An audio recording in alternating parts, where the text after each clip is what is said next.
Und jetzt willkommen zur letzten Gesprächsrunde in Fire Emblem. Denn das wird die letzte für diese Season sein und danach gehen wir ja in die nächste rein. Also, ich hoffe, ihr habt Spaß. Und hört euch noch ein paar schöne Geschichten an. Tschüss. Genau. Tschüss. What an interesting way of looking at life. Ah, it is you. Just at the right time.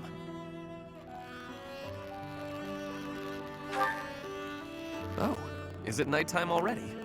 I must have gotten carried away. There is something I wanted to discuss. Something about you. I am starting to believe that you are a true hero. You hold the lost crest, you wield the sword of the Creator, and you lead everyone in battle against great enemies. Not only that, but you are a strategist. You give everyone direction, so they know what needs to be done. You do not seem particularly ambitious, and yet you accomplish so much.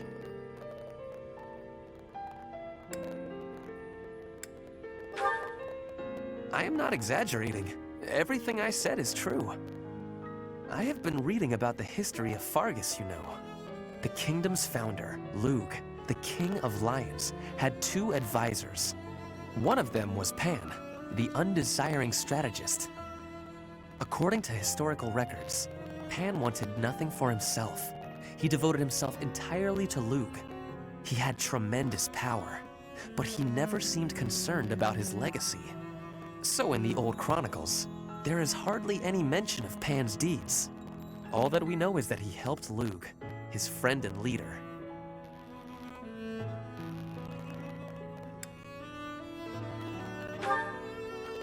It is not surprising that you have never heard of him. I did not even know his name until recently. But when I watch how you conduct yourself, I feel that I am seeing the unknown deeds of Pan. It is only a thought, of course, but it makes me feel rather happy. Even if it is not in the pages of a history book, a life can be full of achievement. I know that I will never prevail over Edelgard. Even if I defeat her on the battlefield, I am what I am. Like you and this undesiring strategist, I will do what I am called to do, even if no mark of me remains in the history books.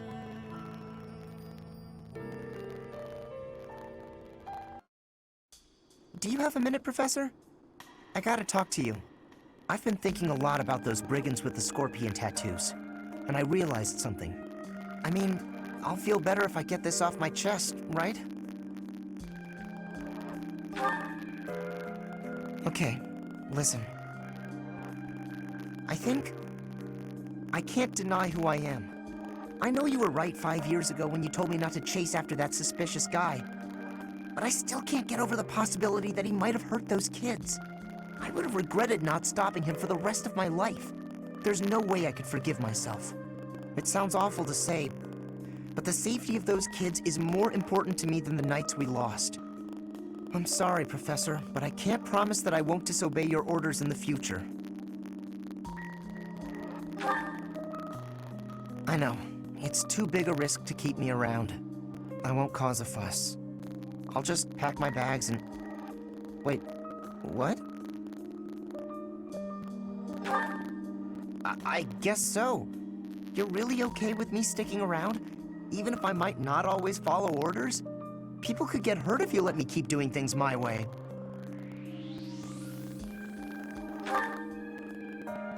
Just like that? I almost can't believe it. I really struggled to come to this decision, you know? I want to stand by your side, but I won't stop standing up for what I believe in. I know I might cause trouble for everyone, but I just, you know, I give up.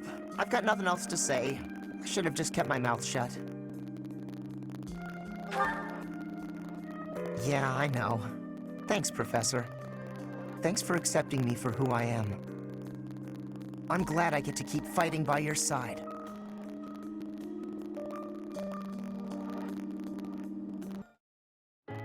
Oh, hey, Professor.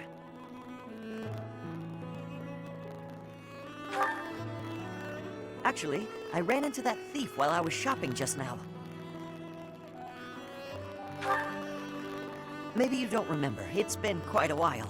The man who stole the book from that market stall. I saw him on the street with his kid. They were both so grateful. It's a really nice feeling.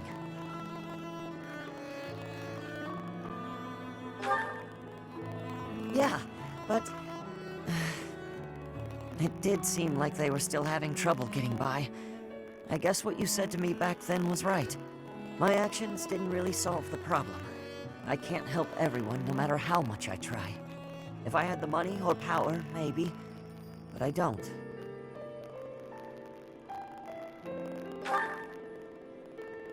You know, a long time ago, Leonardo said nearly the same thing to me.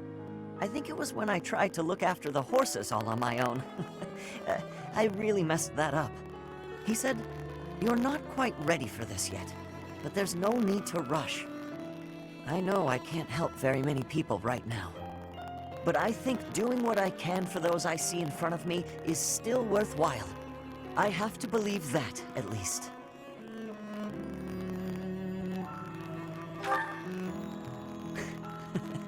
Thanks.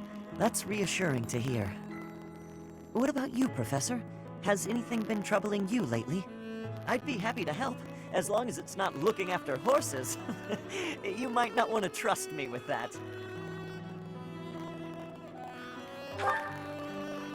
Hey, don't be that way. There's gotta be something. It doesn't have to be serious. I genuinely enjoy helping people. It's a great feeling making someone smile. So if there's anything I can do for you, I want to do it, because I care about you.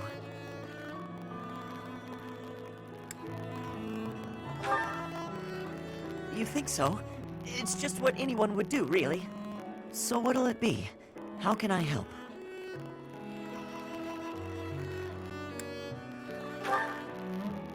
Of course! I'd be glad to cook with you. Do you have a moment, Professor? I need to speak with you. Thank you so much. This is what I wanted to address. This letter from my adoptive father just arrived.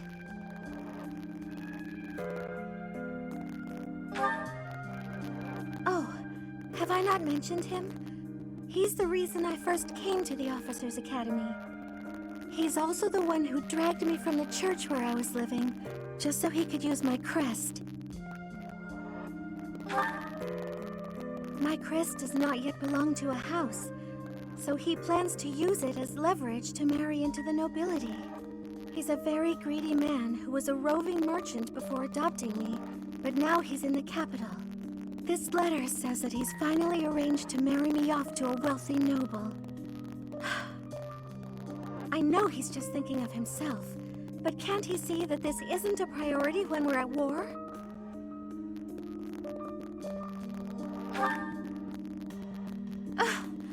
I don't know what to do about this proposal.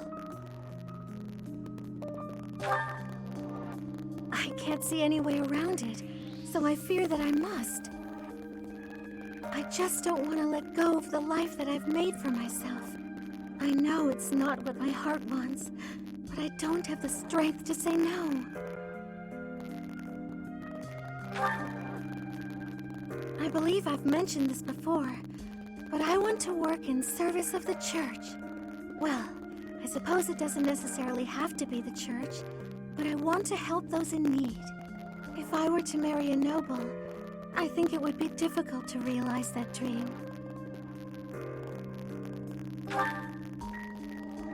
It's just, I've always allowed myself to follow the whims of those above me. I convinced myself that everything in life was at the will of the goddess. I was blind to reality.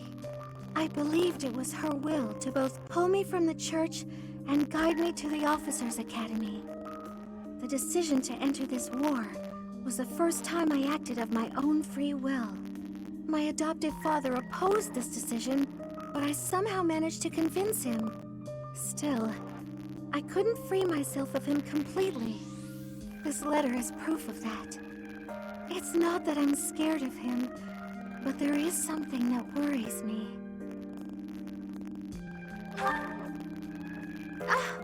I knew you'd understand, Professor. I've sat down to write a reply several times, but I can't muster up the courage or the words. I was hoping you could provide me with the encouragement I need.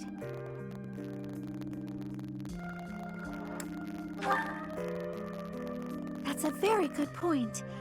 We're only given one life, so we must do all we can to pursue our happiness. Okay. I think that may have been just the push I was looking for. I'll tell him the truth. That I found a life worth pursuing, and I must decline the proposal. Maybe I should tell him I've fallen for someone else.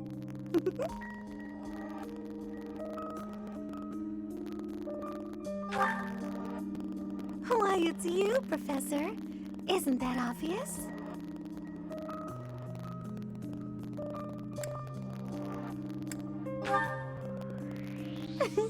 I'm just teasing. Now I'm off to write this letter and stand my ground. Thank you for your encouragement.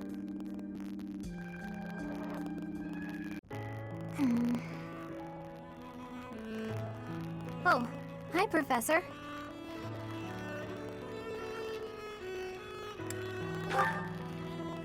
Do you remember what we talked about before?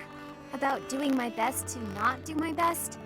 Well, I've been pretty busy recently, and despite my best efforts, I've been trying way too hard. I was busy all day yesterday with training and work. I just couldn't help myself. That's why I decided to take a day off today.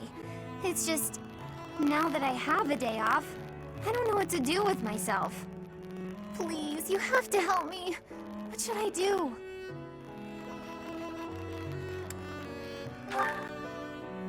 I tried that. I couldn't calm down enough to fall asleep. I'm sorry, but I don't think I'm cut out for not doing my best. Oh! You're a professor. You must know some secret technique for deep relaxation, right? If you do, please teach me. I'm begging you. I'm at my wit's end.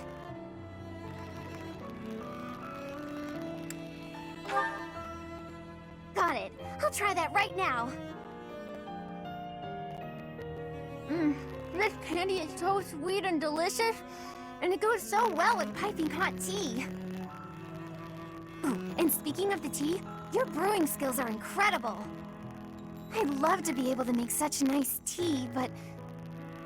Oh, Professor, will you teach me how to brew tea like this? I'll do my best to learn, and then I'll make delicious tea for you as thanks. Oh, sorry. Back to my old tricks, it seems. Oh, why is it so difficult to not do my best? I try and try to not try, but it just doesn't work. Professor? You're right. Doing nothing is just not my style. To be myself, I've got to do my best every day. Okay. Then you really must teach me how to make such delicious tea. You will, won't you?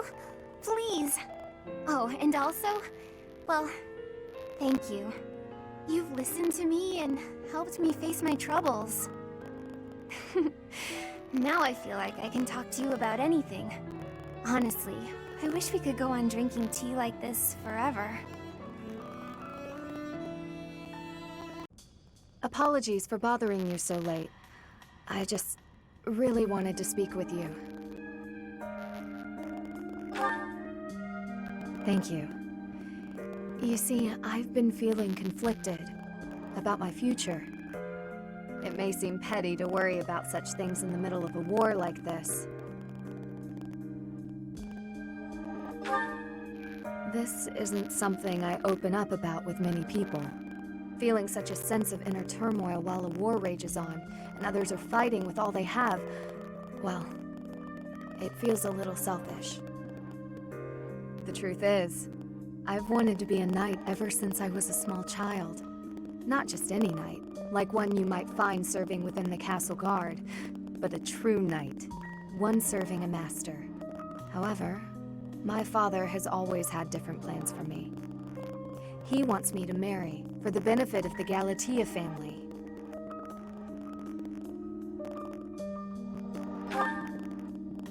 defying my father feels wrong. I've seen how he's struggled over the years. His burden has always been far greater than any I've had to bear myself. While he fed me extravagant meals, he subsisted on meager portions and watered-down soups. He never once complained, even though he must have been starving.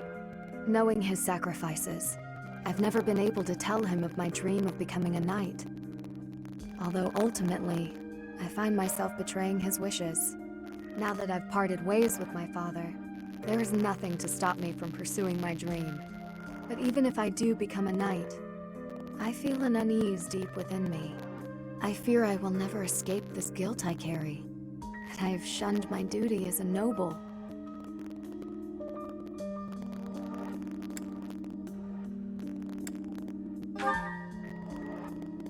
Of course not. We cannot change what has already come to pass. Even with the academy days long behind us, you're still a professor through and through. Always listening to others' troubles and offering up your wisdom. I really am grateful for all that you do for us, Professor. I hope you'll always be here as a guide to everyone. I know I myself would appreciate that deeply. Well met, Professor. I trust that you have not had any complaints about me lately. Good. Please, accept my most sincere apology for any discomfort I may have caused you. I've decided that it would be inappropriate for me to continue my search for a spouse while we are at war. I expect that means you will not be receiving any more complaints. I hope that puts you more at ease. Actually, the introspection I've gained setting aside my search has motivated me to amend my conduct.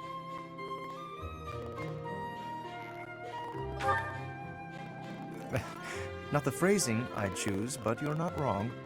Selfishly pursuing my own desires caused me to behave inconsiderately. For instance, it was arrogant and rude to invite ladies to dine with me purely to evaluate them. Our experiences in battle have also given me cause to doubt certain preconceptions I once held. Previously, I had considered it a requirement for my future spouse to come from a noble line. I once thought that commoners lacked the power to influence the wider world, as history might suggest. To find a commoner who made a real impact, one has to look all the way back to Nemesis. That was my belief, at any rate.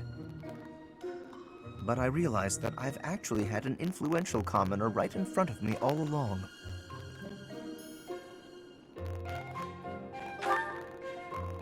Don't you see? I'm referring to you. You may wield the power of a crest, but you are so much more than just that. You have managed to charm everyone around you, to compel them to trust and follow you. Though you may not realize it, that is no mean feat. It is altering the course of history in Fodlan.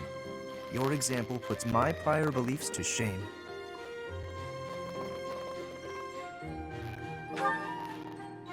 I appreciate the kind words. I have always sought to embody the ideal of nobility. That, at least, is a goal I continue to stand by. But now I know that bloodline alone is not sufficient to gauge a person's worth. I've learned much of this from you. You are humble and open-minded, despite your power and skill. That is why I, at least, find you so charismatic. Perhaps that is the wrong way to say it. What I mean is that you set an admirable example. I can only hope someday to be your equal. Of course, you had better keep an eye on me, because I can achieve anything I set out to do. For I am none other than the handsome and talented Lawrence Hellman Gloucester.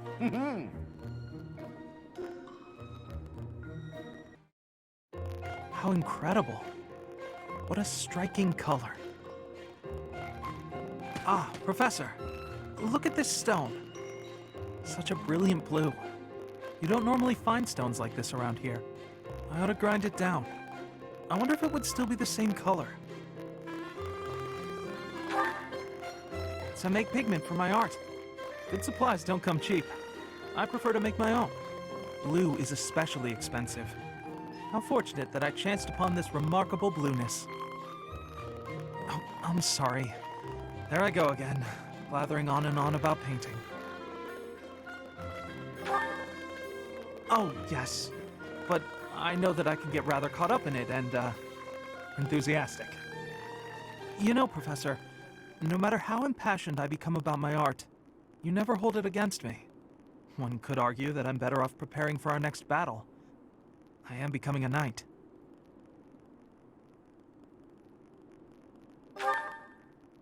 Oh, Professor, please don't say things like that. I gave up on my artistic dreams long ago.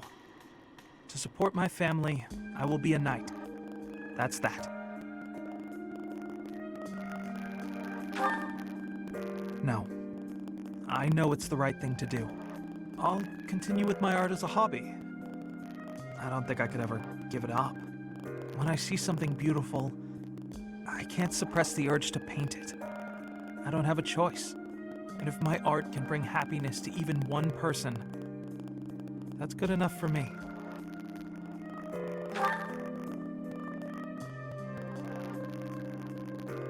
Professor, I have a favor to ask. I'm painting a portrait right now. When it's finished, I'd like to give the piece to you. Would you take it? Perhaps it can bring you a little happiness.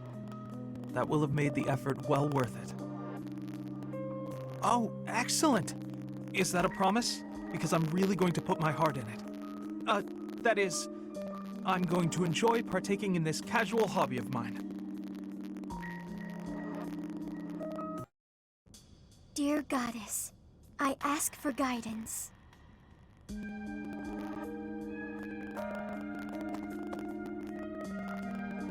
Professor, you're always watching over me, aren't you? I've spent my life avoiding people, so I wouldn't have to expose them to this horrible burden of a crest. My father was born with it as well. He's the one who told me to avoid others as much as possible. He said it would be the cause of great unhappiness to both myself and everyone around me. After some time, I was only truly comfortable opening up to animals and the goddess. Do you remember the time you asked what it was I prayed for? Yes, but that wasn't the case. Back then, I felt that my life served no purpose, and that I was nothing more than a burden. In truth, I was begging the goddess to take me to her. That was my daily prayer. But now I fear the idea of dying and being left alone. I have friends who accept me for who I am now, in spite of my crest. And I have you watching over me. I finally learned to accept the kindness and warmth of others. It's because of you, Professor. Because of you, I've decided to live. I'm sorry to have worried you, but I'm all right now. I'm still not ready to tell everyone about my crest, but I feel that the burden of my curse has been lifted. Even if I'm separated from you or any of my friends, the memories I've made here will give me the strength to continue on.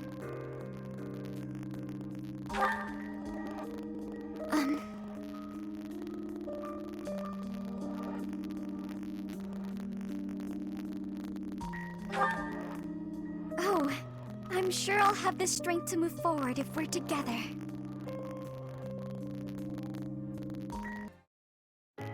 I was under the impression you were going to break all of your paintbrushes. Cut it out, Linhardt. I'm just glad you're back to painting. I felt terrible about what happened last time, you know. Guess I should have kept my opinions about your painting to myself.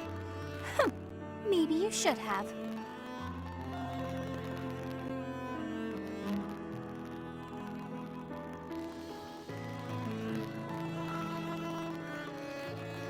So what do you suppose is the name for this kind of situation?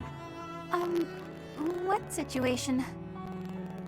Am I in your way again? I must be. Okay, let me pack my things and I'll be off. Ugh, no, that's not what I mean. I'm talking about when two people are together, but not together. When they're basically by themselves. I'm not sure what you mean. I'm always alone. Oh, alone? Well, there it is then. I suppose you could say we're alone together. We're each here alone, yet together. So we're alone together. What do you think? Alone together. Oh, wait, I get it. That's just a nice way of saying you want to be alone, right? Alone. If that's what you mean, I'll go. Please, Bernadetta, you shouldn't go. Being alone together means accomplishing more. We each have the concentration one gets from time alone, but also the thrill of being with someone else. I find it to be an exhilarating environment. Have you felt that as well? Huh? Me? I'd rather be alone, but when I'm painting, and I know you can see, I worry about what you might point out about it. Is that the thrill you mean? Because I feel that. Here's what I wish to point out about your painting. You've really improved. Your lines are bolder, your color choice is more informed, and your composition as a whole... Did you actually just praise me, Linhardt? What's next? A rain of flying pigs? I was just saying what I think. Look, you probably have talent, and you work hard, too. Oh no, I'm on to you now. You're scheming, but you won't get anywhere by flattering me. Try all you want to get your hooks into my heart, you won't fool me! I'm not sure how praising you means I'm trying to get my hooks into your heart. I have a heart of stone. No one will ever get to it. What a shame. I suppose I'll stop praising you then. You will? No, I didn't mean it that way. You can praise me as much as you want. I don't understand you one whit. However, if you want praise, then praise you will get. You're cute. Don't say stuff like that!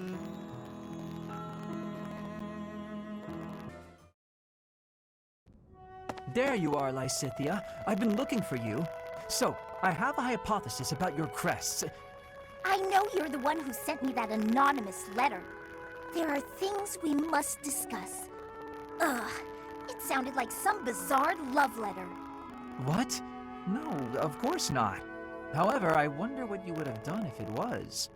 Now I'm just confused and grossed out. I'm sorry, but that is not the overall topic of discussion. Do pay attention. Pay attention to you? As though anything you say is worth listening to. It's not like you can tell me anything I don't already know. You don't have a very positive opinion of your crests, do you? That's why you should listen to me. I've dug through all my books, and there's no record of anyone being born with two crests. You are, to be blunt, an impossible occurrence. For you to have a second crest, it must have been forcibly implanted after birth. Is that your theory, then? Yes, it is. To further the theory, if the power exists to implant a crest, then it must be possible to remove one, too. And that is the real issue at hand. I could have one removed? That's what Hanneman is working on understanding. I'm helping him with it. Professor Hanneman. Based on your reaction, it seems you want one of your crests removed. I don't think I'd give up having two crests if I were you. Is that so? Even if you'd gone through horrifying experiments, endless trauma, and if you knew that all this pain meant you'd die very, very young? That's what you'd think? You're completely lacking in empathy, so of course you would make such a crass and foolish assumption. These ones look good. I probably shouldn't pick them, though. Ah, Marianne. Harvesting the crops? Oh, yes, Linhardt. I found which vegetables are ripe and ready, but would you mind picking them for me? See, you've mistaken me for someone who sticks his hands in the dirt. I'm just afraid that if I touch them, well... Oh, I see. You're afraid everyone who eats them will suffer bad luck. Yes, it's true. I wouldn't want anyone else to suffer because of me. Marianne, that's simply not the way the world works. You see... Oh, forget it. Tell me which ones to pick. Thank you so much, Linhardt. Happy to help. but I'm beat. You'll have to carry them yourself, so take them straight in, okay? Okay. Oh, actually, before I go, do you mind if I ask you a question? I've been thinking, isn't it more the case your crest brings happiness rather than bad luck? Happiness? I don't understand. Yes, happiness. Because your crest is so rare. It excites my mind and, well, if not for your crest, we might never have met. And I feel that would be a tremendous loss. Backbreaking as it was, I enjoyed today. I'm quite happy right now, and it's due entirely to your crest. I suppose so when you put it that way, but It's a huge breakthrough to know that your crest causes happiness instead of bad luck. I'd love to study it thoroughly, but only if you'd agree. Really, I just want to find a way for your crest to bring you happiness too. I'm sorry, but I can't. I have to decline. I understand. May I ask one more thing, though? Could you please hand me one of those vegetables? I don't think that's a good idea, but if you insist. Thank you, Marianne. I think this looks like a very lucky vegetable.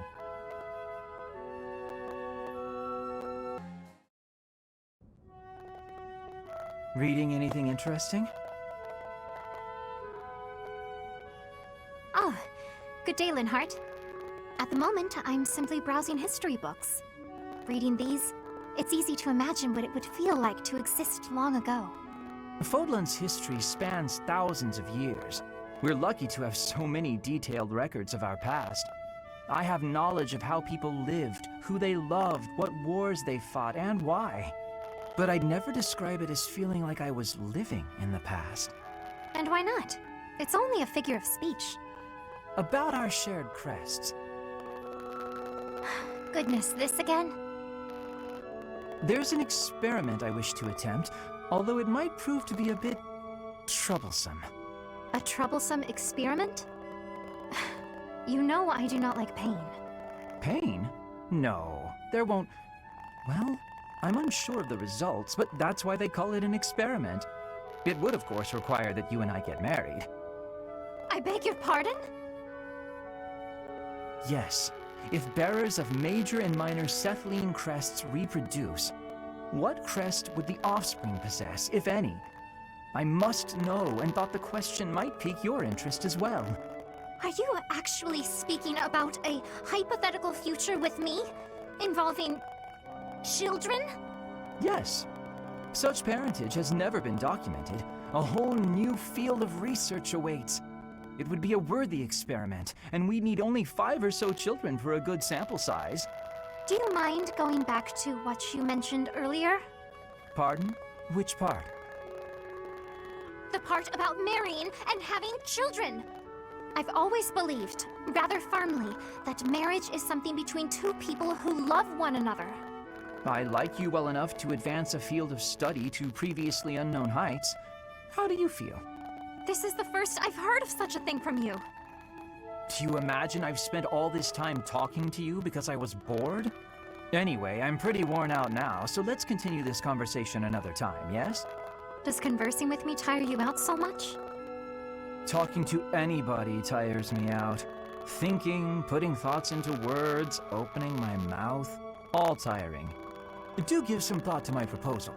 Think of how far we could advance crest research, you and I. Experimental marriage and children? He likes me? I don't understand. I don't understand at all. Catherine, about Thunderbrand. I said my position would not change. Go home. You're not getting your hands on Thunderbrand. I was not asking to, so stop being so overprotective. I have a different request today. Oh, so you're nagging about something else. Just so you know, constant badgering isn't a very attractive quality. I would appreciate it if you would use Thunderbrand somewhere that I might observe it in action. Since you have denied me the simplest path to my enlightenment, I decided instead that I should closely observe the relic in use. Linhart, the hero's relics aren't showpieces. I only use Thunderbrand when I need its power. I won't waggle it around for your entertainment. You know, even though it's compatible with my crest, it still takes its toll on me. Every time I use it, it wears away at my soul. Not that you'd understand. Of course I don't understand. I've never used it. Watch your tone. Remember who you're talking to. Why are you so unwilling to let me study Thunderbrand in any manner? I wish to be a true Crest scholar. Learning all there is to know about the hero's relics is my duty. I could learn a great deal by using a relic myself, even if that did mean endangering my life, yet you deny me the opportunity. Scholars who will not endanger their lives in pursuit of knowledge are worthless. Scholars should be willing to lose their lives? In a word, yes, which makes it all the more frustrating that you refuse my attempts at study. But I can't seem to convince you, so just forget all about it. Your bullheadedness wins the day, Catherine. I'll go ask someone else. If only I could use the Sword of the Creator. Without a crest stone, it won't respond. I wonder how it is that the professor can use it. The only explanation that makes any sense is... Could it be? He wants so badly to study crests, he'd risk his own life. That's impressive. I underestimated your tenacity, Linhart. But I have to protect you from yourself. Hey, Catherine. I wanted to tell you I've decided to do things my own way. I'm happy for you, Caspar. But I don't know what you're talking about. Come on, you know, in life and death situations like we talked about. I spent a lot of time thinking, but it was tough to figure out. Then I realized I was wasting my time. I decided I should keep fighting the way that feels right to me. I thought that might be your decision. I've still got something important to ask you, though. Something important, huh? Let's hear it. Could you, keep an eye on me? What? Why? I may have decided to do things my own way, but I'm sure I'll still mess up sometimes. I might be able to avoid any real damage if a Knight of Saros has my back. I see. Then I refuse. Oh, great. Thanks so much. I knew you'd... What? After deciding to take your own path, you ask someone else to watch over you?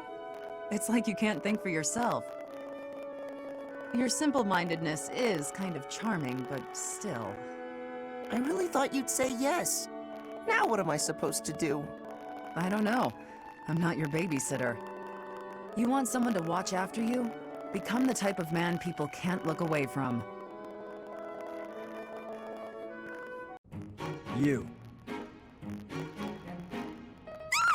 What did I do? Am I in your way? I'm in your way. I know, I get it. I'm sorry. I can't stand the sight of me either. I never said that. Stay right there. You're always running away. You must really find me irritating. Irritating? I know. I completely... What?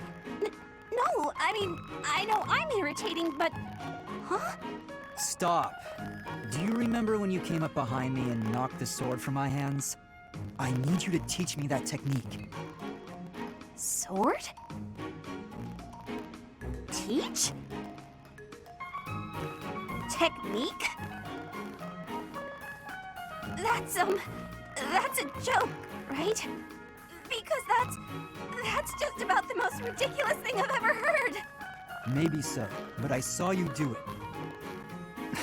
You don't remember? You moved like a flash, and before I knew it... Nope, wasn't Bernie. You must have dreamed it. Unless my accuser dares to produce some evidence. Yes, evidence. I still have your satchel, see? Oh, my satchel. Wait, that? No, that's not mine. You can't prove it's mine. You know it's yours. I'm innocent, I swear. Merciful Cyril, save me! This is getting nowhere. But, maybe I should corner her like last time. Then she'll use the technique without thinking.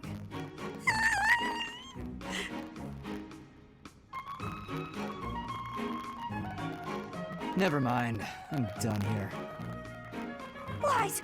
All lies! I didn't do any... Huh? Well, where'd he go?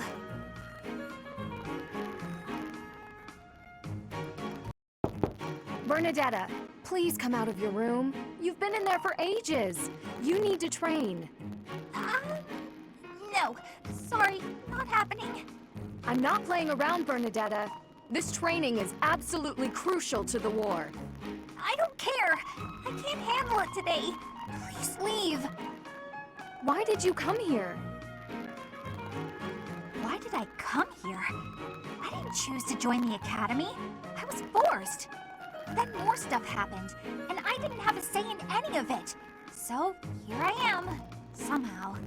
I suppose not everyone has to be pleased about being here. But even so, Bernadetta, I'll ask one more time. Please come out of there. And I'll tell you one more time. It's not happening. Not right now. Not today. You leave me no alternative.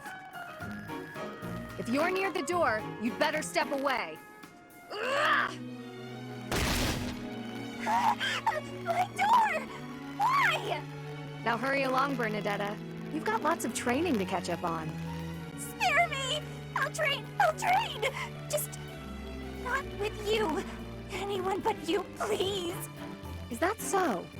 That presents a problem.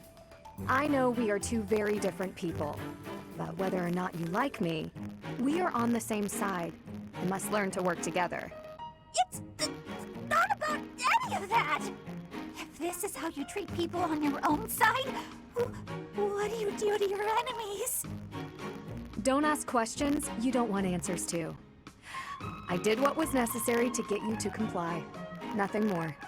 I do hope that the professor will be able to help you through the rest of your training. In the meantime, I will fix your door. Good luck! Right. Okay. Good.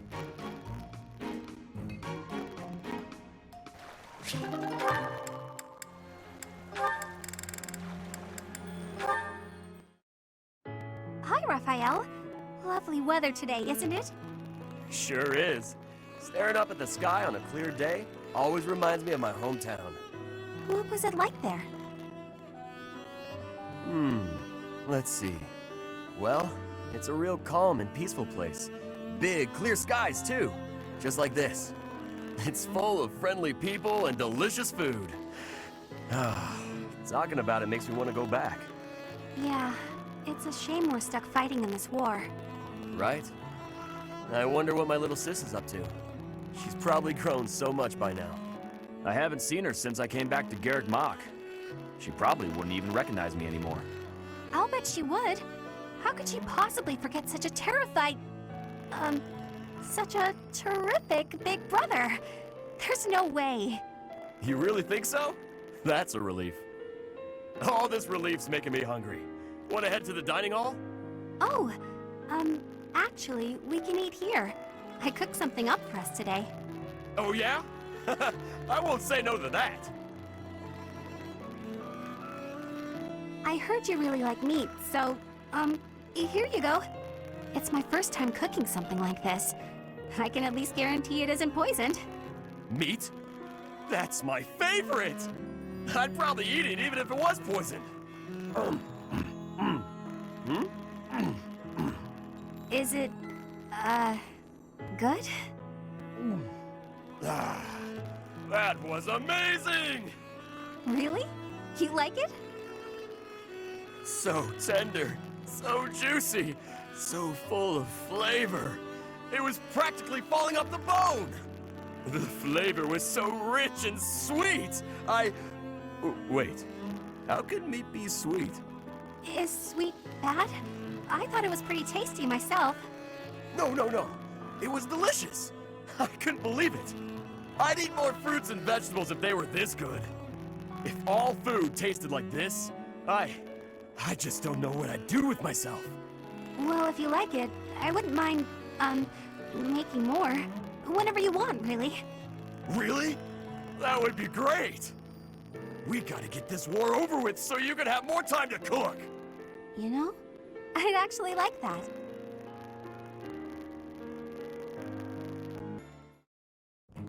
You're following me, stop. I am leaving you alone, just as you asked. I may be walking the same way as you, but What do you want? you've made it abundantly clear I'm not to want anything from you, including politeness. I heard a rumor that you're planning to settle down with a noble. I abandoned my family, so you'll have to look elsewhere. Not much to gain from marrying me. I just find you interesting is all. Is that so odd? Interesting? I'm not interesting. What do you mean? I've never met a noble so unsociable. Yes, that's the word, unsociable. Other nobles are quick to be friends, even if it's just because they might gain something from it. The Empire's nobility, maybe. The Kingdom's nobility is a whole different animal. If they are, so what? You should care how others think of you. Why? I don't answer to them. All that matters is improving my skill. I'll prove my worth on the battlefield. Those people care so much about appearances they can't even see each other. It makes me sick. Oh, I agree.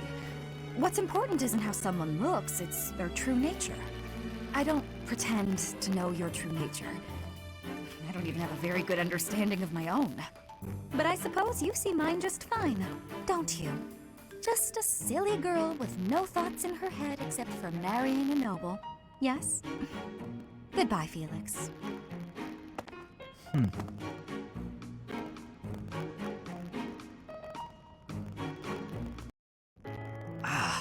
Why am I so unlucky with women lately?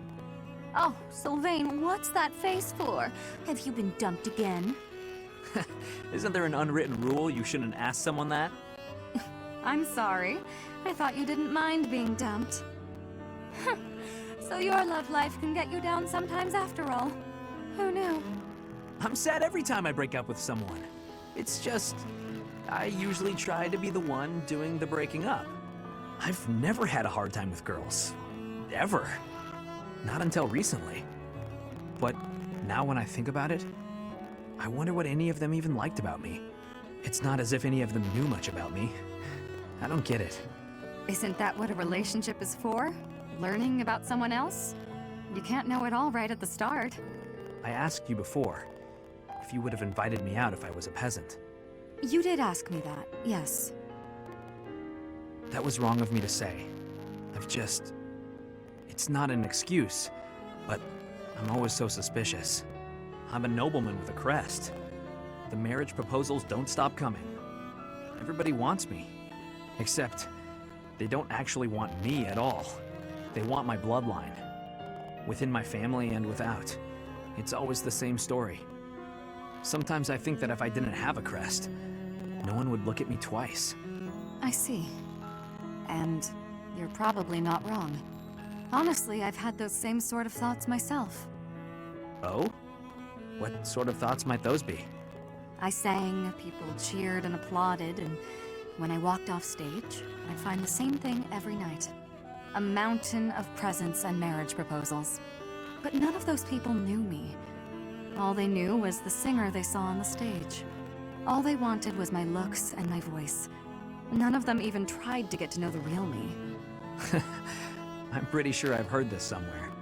We may come from different places, but we're much the same, wouldn't you say? Yeah, I suppose we are. Look, Dorothea, I've realized something.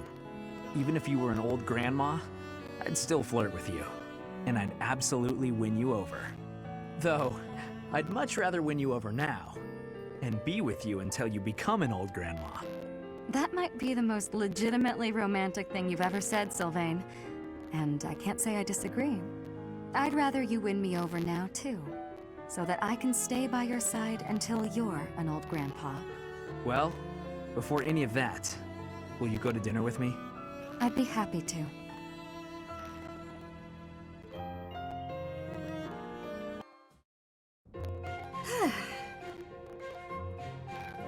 Why are you sighing at me like that? Is my face really so hopeless? Ingrid, I am trying to think of something polite to say right now. It's as if you have no experience dressing elegantly. At all. I mean, I don't. Dorothea, I appreciate you taking the time, but yes, We're in the middle of a war. It hasn't been my top priority.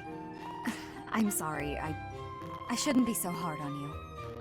I was just surprised, is all. A gal like you're a beautiful young noblewoman who somehow has no experience with either makeup or fashion.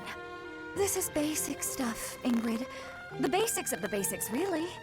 But it's like you've never even tried. I was just never interested before. Even as a child, it never appealed to me. Fussy, pretty things always felt unnecessary. And gussing myself up to attract someone has never played an important part in my pursuits as a knight. But you've piqued my interest in all this. How? It's not like I'd be dressing myself up just to attract someone.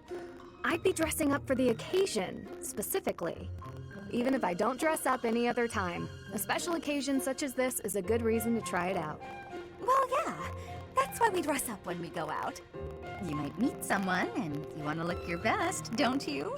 Get their attention, lure them in. That's the exact opposite of what I just said. You said previously that dressing up for the occasion is reason enough. Oh, I just said that so you wouldn't run off screaming. I see. My real point is that you're quite lovely even before getting all fixed up. Absolutely bewitching, in fact. So when I'm finished with you, well, someone looking at you could be forgiven for wanting to pounce. Could they be? I don't know that I'd forgive them. Oh, I know. That's why just before I lunge, I'm gonna ask permission. Permission is not granted. Ever. Just back off. Ah, Dorothea, your beauty puts even the most pristine flower to shame. Ah, Lawrence, as silver-tongued as ever. Oh, not at all. I must bid you good day. I see the rumors are true. What a shame. Rumors? About me? Whatever do you mean?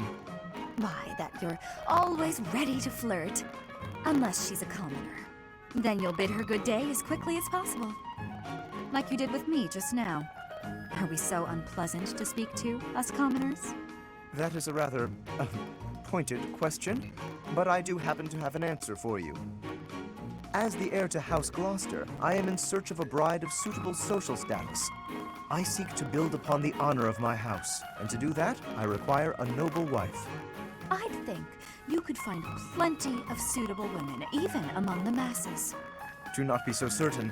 A lady who marries me must be prepared to enter noble society, whether she wishes to or not.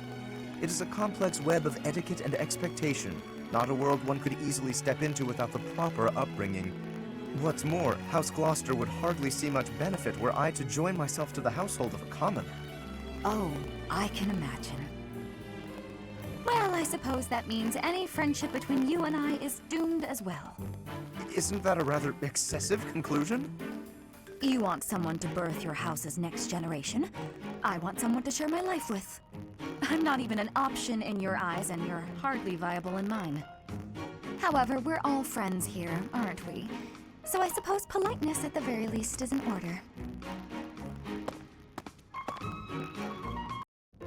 Eloise! Ah! Who goes there? Oh, Petra, it's you. You appeared out of nowhere. I have a question to be asking you. Sure, I don't mind. I'll answer your question. You are always surrounded by people. When you speak, they smile. I feel envy. I want to know the secret to having a happy conversation. Ah, you need a lesson on breaking the ice. That's a slippery subject, but I bet we can crack it.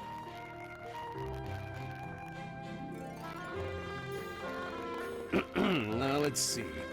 Well, the crucial thing is to start conversations. Be proactive about saying hello. Ask questions. Also, it might help to stop sneaking up on people. Start conversations. Stop sneaking. I am understanding. Is there more? Well, you can always try throwing in a joke to lighten the mood. The trick is to keep trying so you get practice. Put your best foot forward. And try not to put it in your mouth. What are you saying? Why are you laughing? Oh, I just made a little joke. A joke? Can you give me more explanation? Put your best foot forward. That's an expression people say that means try as hard as you can. And putting your foot in your mouth doesn't really mean what it sounds like. When you put your foot in your mouth, you are saying something rude without meaning to. And so, what am I going on about? There's nothing worse than trying to explain a joke.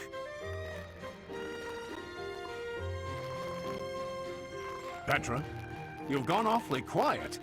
I suppose you've lost faith in me as a conversation tutor. You are playing with your words. We do such things in Brigid, too. In Fodlan, you have a strange way of playing with a word's meaning. I am admiring of it. You admire me?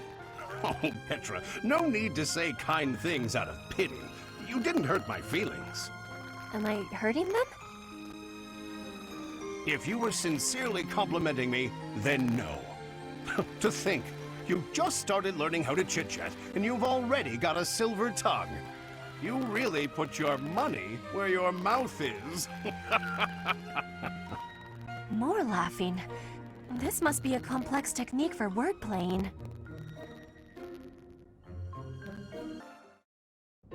Sylvain, eat these. What are these, Felix? Oh, hey, is this candy? A girl in town gave them to me, but I don't want them. Right. You don't like sweet stuff. Thanks. I'll eat them later. So, what do you need? Want me to help you get closer to a girl? Just point her out. You're incorrigible. No, I wanted to thank you for your help in battle. If you hadn't spotted that enemy ambush, I would have been killed. Nah, I didn't do anything special. Friends help each other out, especially on the battlefield. Just a little give and take, you know? You never change. Nope. I try to stay on an even keel. You're always... Always what? Nothing. Come on. If you've got something on your mind, then say it. Maybe I'll tell you later, maybe I won't. Fair enough.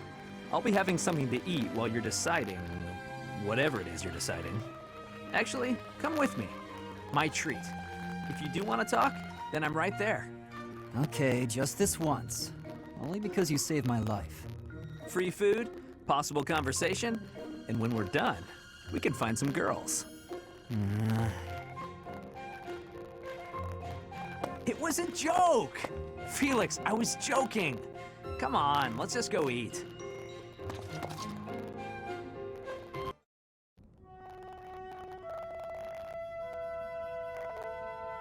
Hello? Oh, hello. Have you been there long? I was absorbed in this book. Another silly legend? First of all, they're not silly. And second of all, no. It's an essay that speaks to uncommon and challenging battle scenarios. I've been researching such things since you proposed your unique strategy. Listen to this. Your commander gives orders that put your hometown in extreme danger. Do you carry out the orders, or protect your hometown? What nonsense. I was talking about real-world tactics, not some dumb ethical question. Whatever your personal feelings on the matter, I see similarities between such tactics and these dumb ethical questions. I haven't read beyond this one, but I think the obvious answer is to follow your commander. The duty and pride of being a knight demand that you follow orders, regardless of your own feelings. But if I were put in such a position, I don't know how I'd fare. In fact, were someone to carry out those orders, I know that I'd attempt to stop them. Stop bothering with all this. You're not meant to be a knight. Go find a husband. Excuse me? You heard me. I know you hate the ideals of chivalry and pride. So much so, you ran away from your duty as your family's heir. You have no right to criticize me for my ideals. Perhaps not. At least I know not to heedlessly obey orders. I know not to romanticize blind obedience.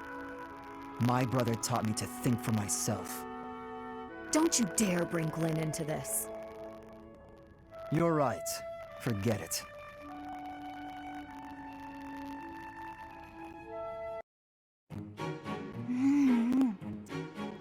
Yum. Ah, so delicious. I'm so content in this moment.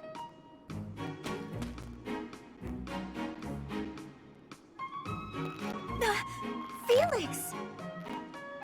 Lysithea, you look mortified. How long have you been there? Were you watching me? You were, weren't you? I was, yes. For once, I thought I had some privacy. Did you say something? Huh? Nope. Didn't say anything at all. Here. What's this for? I'm buying your silence. With cake. Take it. I'm not sure what to be silent about. If people knew I was shoveling cake into my face by the fistful, they'd think me nothing more than a child. Adults eat cake. You'll never understand. Just take this, will you? No, I don't like sweets. Does your refusal mean you'll be telling everyone about my cake shoveling ways? I just don't like sweets, that's all. Nonsense! Nobody can resist something so delicious! Look, I'm giving you this cake whether you like it or not. Eat it, toss it, throw it at an unsuspecting victim, the choice is yours. Just please, don't mention this to anyone. What was her problem? And what am I supposed to do with this cake?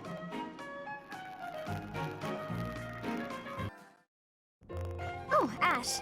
Are you here to study too? I am. It's quiet here. Easier to concentrate. It really is. Hey, would you like to study together? We can help each other out if we get stuck. Oh, yes. We'll get a lot more done working together.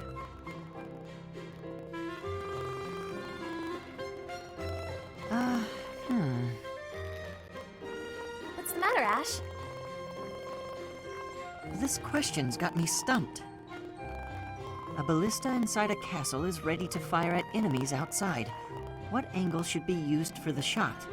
Assume the ballista is the same as those in Garreg Mach. Ignore the effects of wind. This is for defensive strategy, isn't it? Why is it so complicated? Don't you just aim and fire? It may help to focus on maximizing target accuracy to reduce your miss rate. This is important stuff. This math will be useful on the battlefield one day. To start, let's sort out the setup. Let's see. Using these ballista specifications, if the ballistic whirls follow this trajectory, they'll hit the enemy lines, right? Oh, that makes sense, because the enemy line will be here. That's it!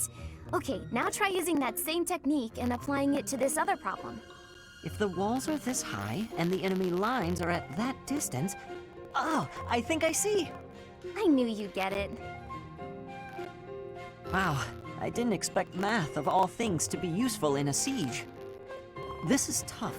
Numbers are not my strong suit. But this really is the sort of thing you have to know if you want to command troops. That's true, but not everyone is good with numbers. That's why we have tacticians do these calculations for us, or prepare them before we go to battle. A century ago, the Empire's mathematicians played a huge role in the Battle of the Wall of Fodlan. I had no idea. Hey, you really know what you're doing, Annette. You think so? Definitely. You've obviously done a lot of studying. I really admire that. I suppose I have. Studying is a necessity if you want the advantage over your enemies. But necessity aside, it's nice to hear you say that.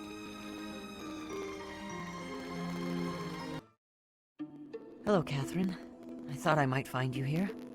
Is there something I can do for you, Ash? Yes. Could you tell me what you know about this? This is quite an old letter. Where'd you find it? It was found in the bishop's room during the inquiry of the Western Church. I see. It's one of the documents you collected. This letter mentions my brother, Christoph Gaspar, by name. He was executed by the church for allegedly taking part in the tragedy of Dusker. I know you were the one who turned him over. But this letter isn't about that. It's about a plot to assassinate Lady Rhea. If my brother's name is in here, that means this plot predates the tragedy. So there was another plot against Lady Rhea in the past, and my brother was somehow involved. Ah. I can tell by your face that you know something. Tell me, Catherine. Please, I deserve to know. Christoph was a good man. Maybe too good. It wasn't in his nature to mistrust people. So when the Western Church told him that Lady Rhea had to die for the goddess's sake, or the world's, he went along with it. Just how well did you know my brother? Christoph and I were friends. We were in the Blue Lion House together at the academy. If you were friends, why did you hand him over to be executed? There must have been another way. No. If there was another option, I'd have chosen it. But he was foolish. He went along with the plan to assassinate Lady Rhea.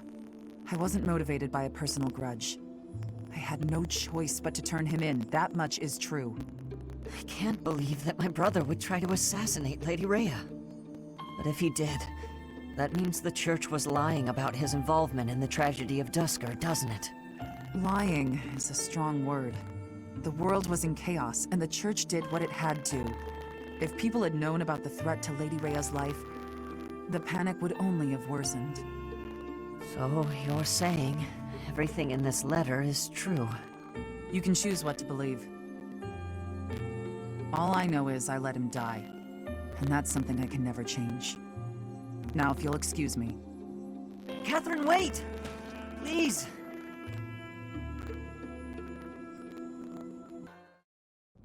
Hey, Annette. Hitting the magic books again? Has anyone ever told you that you're pretty cute when you're studying? Sorry, Sylvain, but I'm trying to think right now. Could you keep quiet for a bit? How can you stay focused reading a book that thick? With such small print? Is some of that text upside down?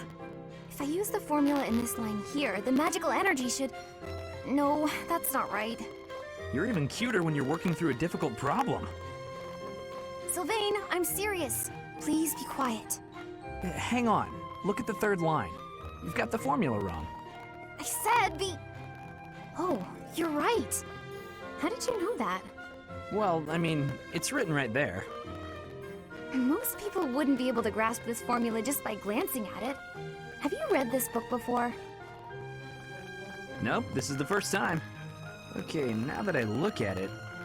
Wow, this book makes things way more complicated than they need to be. And what's your take on this part here? It's just describing another application for the same formula. This is pretty easy. You know, you're actually kind of amazing. I've been studying magic for a while now, but even I have trouble with this stuff. You act like all you do is mess around, but are you actually working really hard in secret? Nah, hanging out with girls is way more fun. I guess I just picked this stuff up somewhere. Life is short, Annette. If you waste it working hard, it'll be over before you know it. Get out in the world. Have some fun. That's easy for you to say. You're strong and smart without even trying. It's not fair. Oh, I'm sorry. I didn't mean to be rude. No, I was just thinking you're pretty cute when you're sulking. You know that? What is wrong with you? Hey, I just got lucky with that stuff in the book. I'd normally never be able to outsmart you. Anyway, I'm gonna get out of here and leave you to it. Got lucky, huh? I'm not so sure about that. Well, that does it. It might be tough, but I won't accept second place. Let's go, me. I can do this. I'm gonna finish this whole book before sundown. Training on your own? You really do work hard. I hate to break it to you, Sylvain, but there's nobody here for you to flirt with. So there's not much reason to hang around. You're here, aren't you? How ridiculous. Almost as ridiculous as your face. You'd really say something like that to a handsome guy like me? I'm crushed. Joking aside, may I join you? I only came out here so I could train too. Sure, just don't get in my way. I've been thinking about it, and I really depend on you. Maybe that's weird since I'm older than you, but still. Hitting on me? Again? Have some dignity, would you? No, I'm being honest. I thought you'd listen. Hey, I'd like it if you didn't get too far away from me on the battlefield, okay? Just stay where I can see you.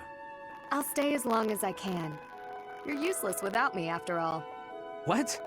No, I'm saying if there's one thing I can do on the battlefield, it's keep you safe. Whatever helps you feel better. Stay and protect me, then. I couldn't bear it if you went off and died on me while I wasn't around. I'm pretty sure that's my line. It's getting late. We'd better head out. You're right. I'm exhausted anyway. You haven't been practicing enough. All that time you waste chasing after women would be better spent training. I'll train with you anytime, so just... What's that strange look for? Well, you're going to think I'm being a jerk or hitting on you or whatever. When we're side by side like this, training, I feel, I don't know, oddly at ease. I know what you mean. It's probably because we've been friends for so long. That must be it. Let's never change. Friends forever? Absolutely. No matter what happens, we'll always be friends, Sylvain. To find the analog of your beauty in nature, I can turn only to the lily. Only that flower is so sweet and so delicate as to approach your loveliness. Why, just look at these soft, delicate fingertips you have. It is as though they could blossom into fragrant lilies before my very eyes. If you're so wild about flowers, why don't you try a flower shop? Ugh. Oh, wow. That was... I'm sorry I saw that, but I am so glad I saw that. Oh, did you not realize? I was only testing her. Any woman who is taken in by such simple flattery is ill-suited to my noble disposition. Oh, okay, I'm glad you explained it, because I thought you just got rejected. Just flat out, no way to make yourself feel better about it, rejected. And the reason, your nobleness, is because that is really not the way you go about hitting on a girl. Oh, is it not? And I suppose you consider yourself an expert on the subject. Pay attention, kid. Maybe you'll learn something. When I saw you, I just had to come over and say hello. Because finding you here feels like fate. Maybe we could go get some tea. Get to know each other better. I think you must have mistaken me for someone else. Someone who cares. Please excuse me. Exquisite. Simply masterful. When is the wedding? That's weird. Girls usually fall for that speech. You must have spooked her. To think that the noble House Gautier would be blessed with such a graceful and charming heir. Please. I'm a much better heir than a self-important failure like you. This is not worth my time. You took the words right out of my mouth.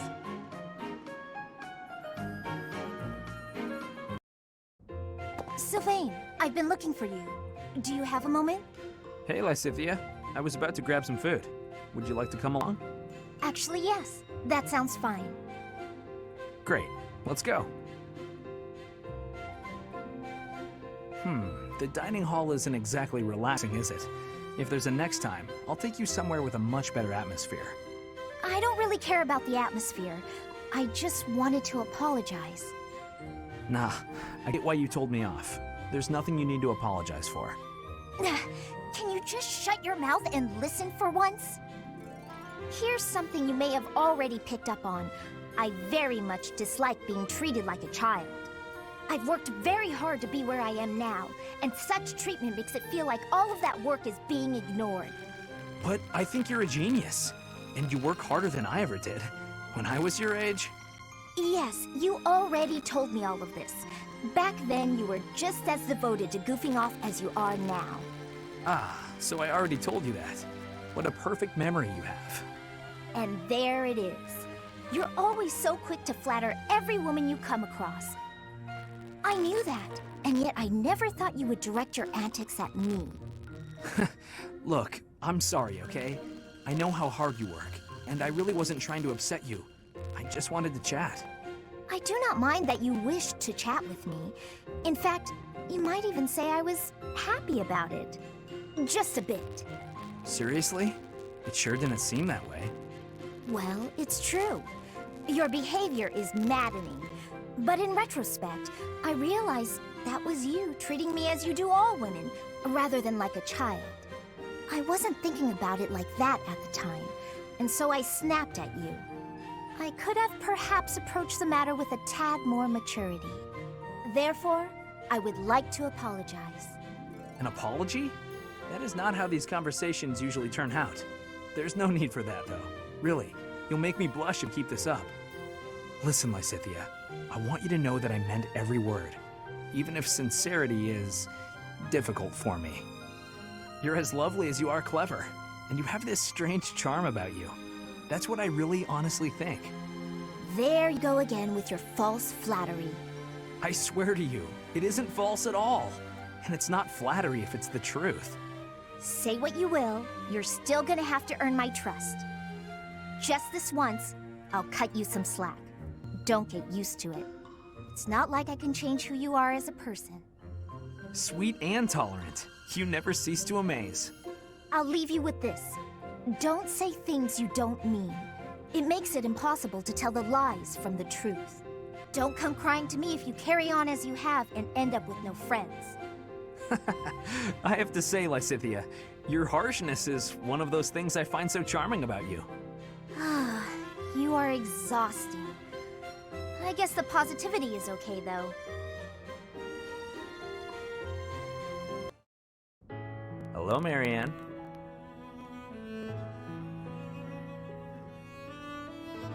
Won't you at least tell me why you're avoiding me? It hurts. It really does. I'm not avoiding you. I'm just not very good at talking to people in general. I told you I'm on your side, and I meant it. I'm guessing you don't much like talking about crests. Call it a hunch. Well, I'm the same way, you know. The value of my life has always been dictated by the damn thing. It's not fair to have your worth determined by something you can't control. Growing up in House Gautier taught me that the hard way. What do you believe determines a person's value? I like to think it's a person's smile. Huh? Their smile? A smile. It tells you who someone is. Are they fake or sincere? It also makes you feel stronger when you smile.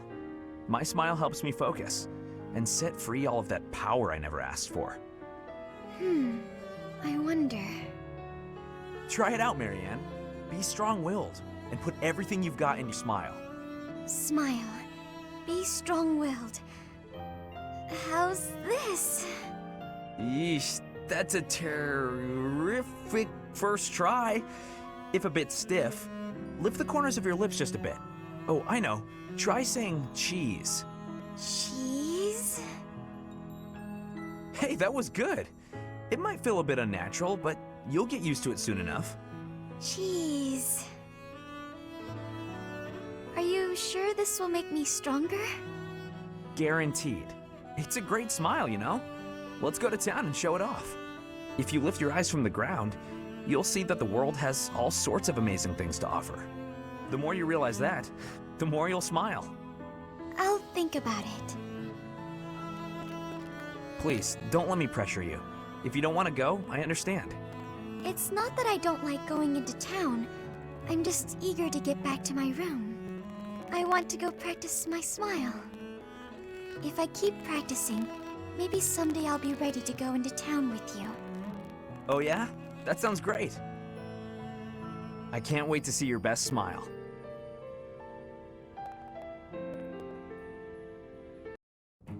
Well, hello there, gorgeous. You're looking lovely today. Join me on a stroll around town? Aw, is a sweet girl like you doing all this hard work by yourself? That's no good. Allow me to help.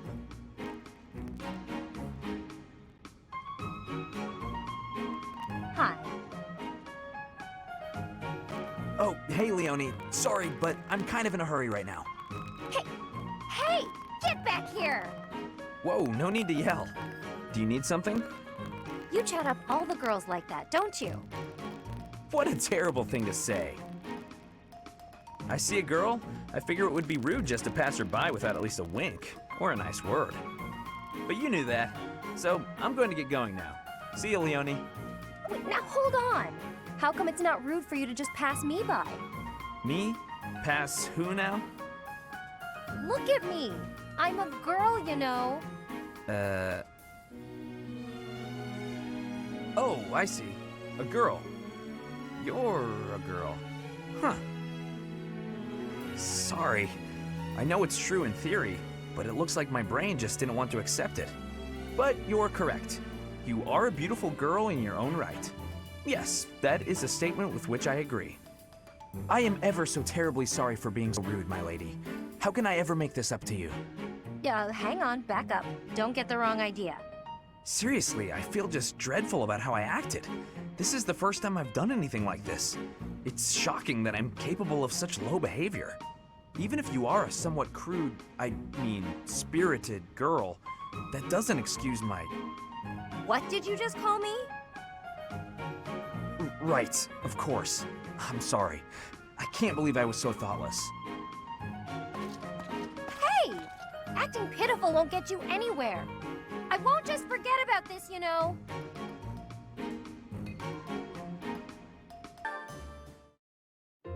Whew. That shopping trip took longer than expected, didn't it, Mercy? It truly did.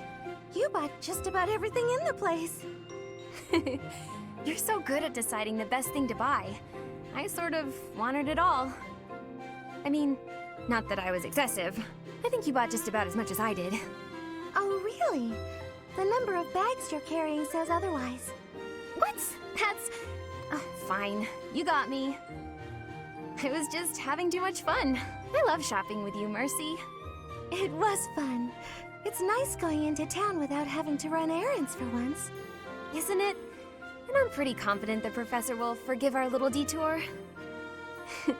This actually reminds me of going to school in Ferdiad. Me too. It almost feels like that time in our lives was a story from long ago. So much has changed since then.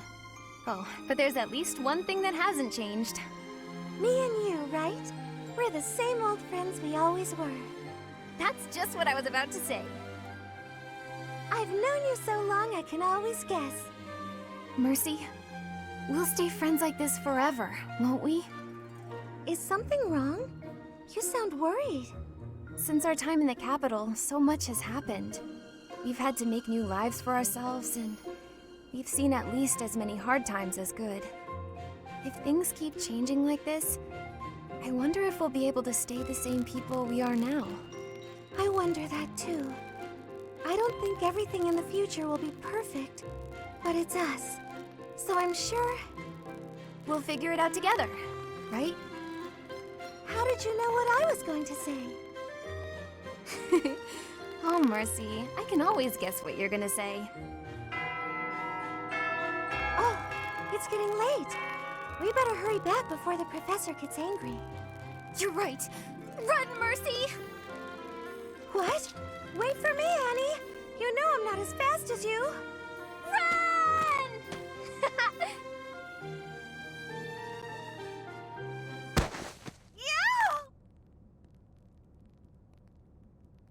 Oh, I beg your pardon. Are you all right? Yes, I'm fine. Ow! I'm fine. I just twisted my ankle. Oh, that won't do. Come, take my hand. Let's get you to the infirmary. Are you sure it's okay to be seen helping me? Why would it not be? I thought you only extended your kindness to the nobility. Certainly not. To aid a commoner in need is the most noble endeavor of all. Not only that, but you were injured by my carelessness. It is doubly my duty to assist. In that case, I'll gladly accept your offer. Good. There does not appear to be any real swelling, so you should heal swiftly. Thank you so much for escorting me. Walking on it will still be unpleasant. Allow me to lend you my shoulder, at least as far as your room. If you're still offering to help, then I can't say no. There you are, safe and sound. I will take my leave. Thank you again, Lawrence. You know, I think I've learned something about you. What is that? In truth, it's not that you only extend your kindness to noble women. It's that you can't even see us of lower birth. Excuse me? You and I have been together all this time, but never once did you look me in the eye. I hadn't noticed. But you will have to excuse any perceived rudeness. As the heir to House Gloucester, I have a duty. I must ask you to forget about me. Farewell. Forget about him? What could that possibly mean?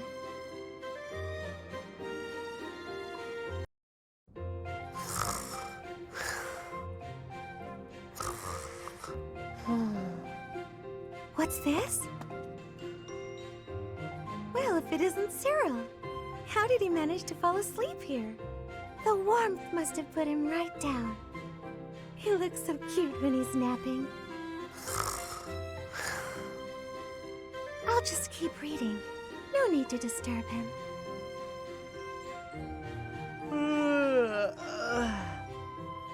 Good morning, Cyril. Did you sleep well? What? Where? It's Mercedes. I thought you'd remember my name by now. Oh, sorry. I know it, but it's hard to say. You're from Elmira, aren't you? I hope you haven't been uncomfortable here at the Academy. Ah, it's great. I eat every day. Were you not eating before you came here? Every couple days, maybe. It was rough. Oh, I'm so sorry to hear that. Are you hungry? You should eat up. To make up for all the meals you missed in the past. Okay. Thank you, Mar... Just call me Mercy. That's what my friends call me.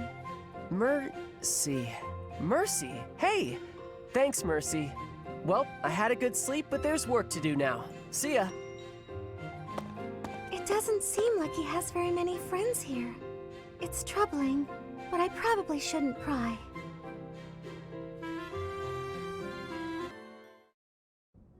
Hi, Lysithia! When are you gonna teach me magic? Is now good? Why do I have to? Why? Because you're way better at it than me, silly. Is that so? I thought you were something of an honor student at the School of Sorcery. Well, sure, but I wouldn't say I've got any kind of natural talent for it. I'm gonna have to try very hard to become as good of a mage as you are. What is that supposed to mean? Are you implying that I don't work hard too? If you think my skills are inherent, you are sorely mistaken. No, I wasn't saying that at all. Everyone knows how hard you work. I just meant that if I want to be as good as you, I'll have to work really incredibly hard. And what is it you want to learn about? Oh, so you'll teach me? Thank you so much! Actually... Oh, I get it now. I never thought about it that way before. Look at how quickly you're picking this up. You're clearly very skilled already. Don't be silly. You're just that good of a teacher. Your way of looking at the world is so fundamentally different from mine. Do you insist on taking the conversation in that direction? Oh no, I'm sorry. I wasn't doing that. There I go, saying the wrong thing again. It's fine. Let's just drop it. A bit more self-confidence would go a long way for you, Annette. Huh? That's all I've got for you today. I need to get going now. Lots to do. Oh, I'm so sorry to take up your time. Thanks again for teaching me. Thank you for volunteering to clean this room, Miss Annette. Most appreciated. Don't worry about it. It's the least I can do to repay you for all you've taught me. It seems like a small payment, honestly. I wish I could do more. In that case, I have nothing to worry about. Do make sure you get the bookshelf as well. Be thorough. The bookshelf? but it's not even dusty. Dirt always lurks in the places you can't see. Best of luck on your hunt. Oh, okay. Leave it to me. Oh, there are a lot of rare books here. Miss Annette, please stop jumping on the stool. You'll tumble down and crack your skull. Huh? Whoa! Miss Annette, are you all right? Can you stand? Yes, I'm fine. Sorry. What a blessing. Neither the books nor yourself came to any harm. Here, I'll help you clear them up. Oh my, the inside of this bookshelf is quite filthy. So dirt was lurking in the places we couldn't see, just like you said. And we found it thanks to all the books falling. Every cloud has a dusty lining. This dirt is really bothersome. Agreed. Shall we endeavor to get rid of it together? You can count on me. Steady. Don't go leaping about in your enthusiasm. Huh? Is that Ingrid? I'd better get out of here before she scolds me again. Actually, she looks kind of sad. Maybe I shouldn't run away. Hey! Ingrid! Why do you look so sad? Are you hungry or something? Oh, it's you. No, I'm not hungry. You're not hungry, but you're sad anyway? I don't get it. Are you sick? No. Then are you sure you're not hungry? I just told you that wasn't it. It's nothing you can help with anyway. Well, sometimes you gotta talk it out. That's what my grandpa says. Yeah, I guess that's helpful sometimes. Are you willing to listen then? Of course! Please, go ahead. I found a letter from back at the academy that my father sent, regarding a marriage arrangement with a noble family. I see, I see. I am the only person in House Galatea capable of carrying on our family line, of passing on a crest. Ah, I see. I see. But I chose instead to fight, betraying my family and ruining my father's plans for me. I see. I see. Raphael, are you even listening? I'm right there with you, but... Did you hear that ominous sound? Was that thunder? Sorry. All that listening made me hungry. After hearing you out, I think you're probably just hungry too. And your troubles are sure to go away after a good meal. I really am not hungry. But I can't say no to good food. All right, let's just eat then. I can tell you about my struggles some other time, maybe. Good day, Ignatz. So, painting again? Ingrid. Yes, I'm painting St. Saros again. Look, I'm really sorry about the last time. It's my fault it turned out so, well, different. No need to apologize. I appreciated the fresh input. It made me think. That's kind of you to say, but no need to pull punches. It's the truth. I'm so caught up in my own mind, I'd never have thought to try that. Ignatz, I appreciate your attitude, but... Yes? There are times when it's okay to feel upset or angry. If you're feeling that way, it's always best to be honest. But... I understand the weight of what I did.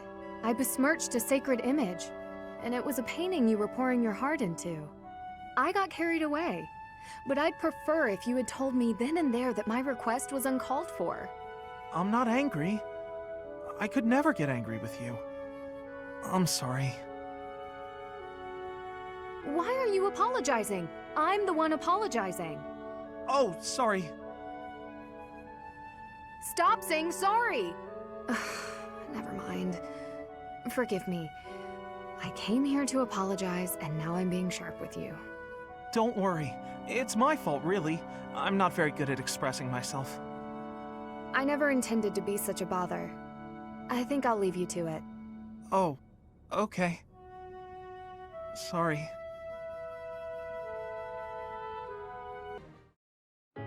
All right then, enough sparring for today? Yes, that should suffice. I must say, you've gotten good at seeing through my tricks.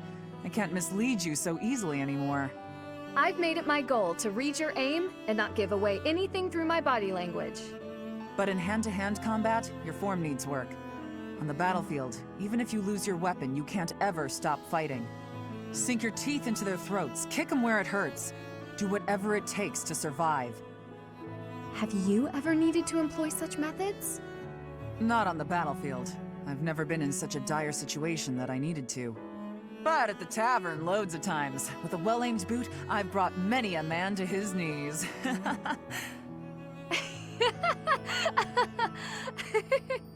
My point is, you can't hesitate to use dirty tactics. You have to grit your teeth and fight back. War isn't as pretty as it's made out to be in all those poems and songs. Sometimes, even as a knight, you have to do things that you might think are beneath you. You might even have to let innocent bystanders die. Are you prepared for that, Ingrid? Do you really want to be a knight, knowing what it entails?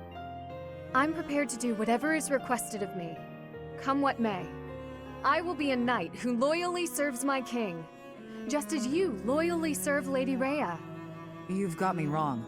I'm loyal to the Archbishop, but only up to a point. I'd do anything in the world for Lady Rhea, except die. If she asked me to die for her, I wouldn't. Does that sound like a contradiction? Very well. That's just who I am. You're right. It does sound like a contradiction. With all due respect, that isn't very knightly of you. I'm not sure I fully understand. You will someday. Maybe not for a while, but you will. In the meantime, just don't die, okay? I'll try my best.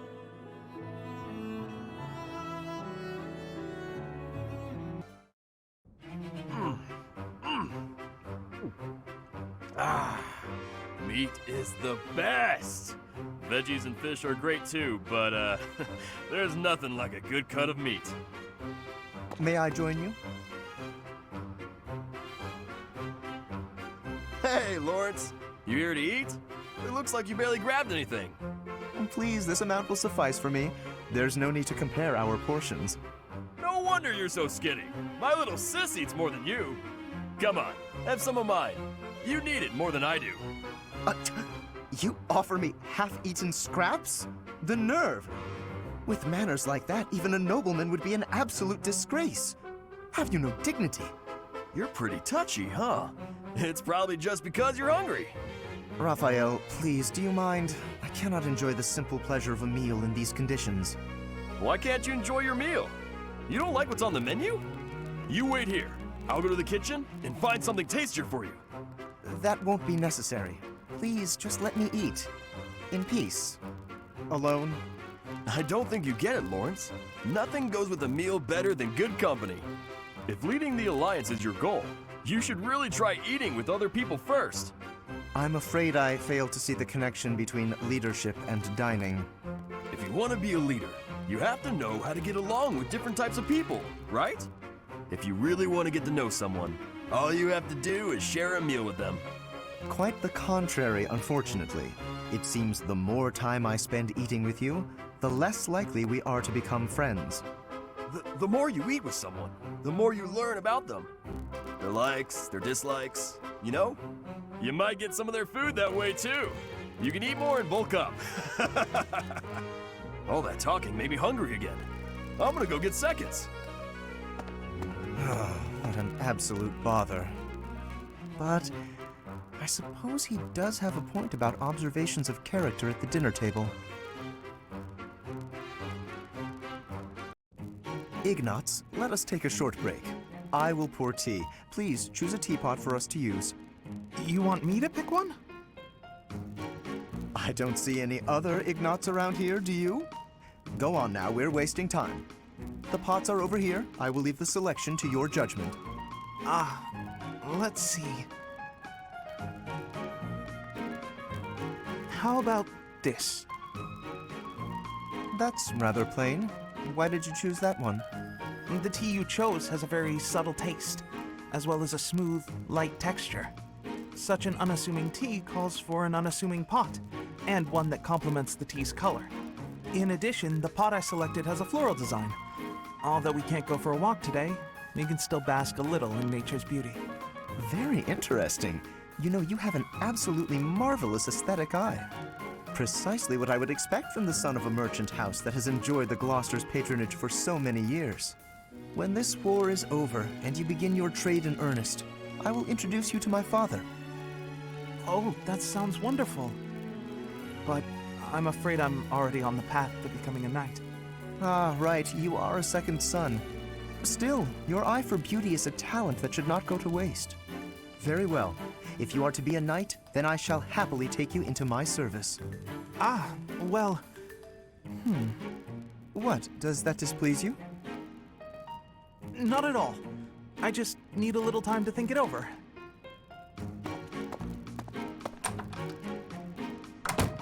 His eye for the arts is unwavering, but in all other matters he is woefully indecisive.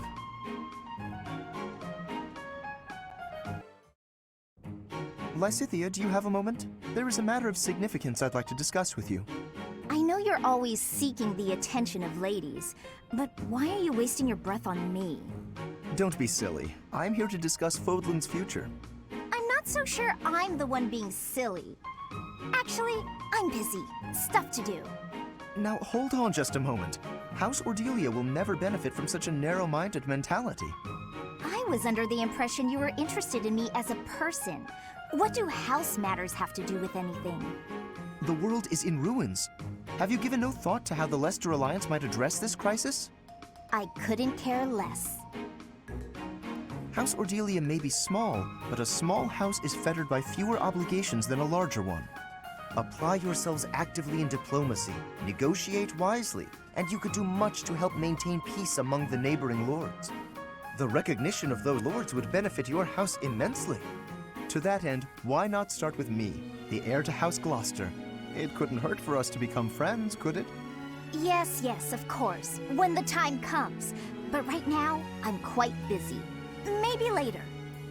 As it is, I'm studying magic for the benefit of Fodlan's future, and I would appreciate it if you left me to it. Ah, I see. Then forgive the intrusion. I will take my leave of you for now.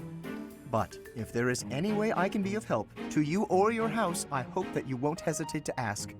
After all, as I'm sure you know, the future of all Fodlan is my responsibility. The future, he says. As though I have a future.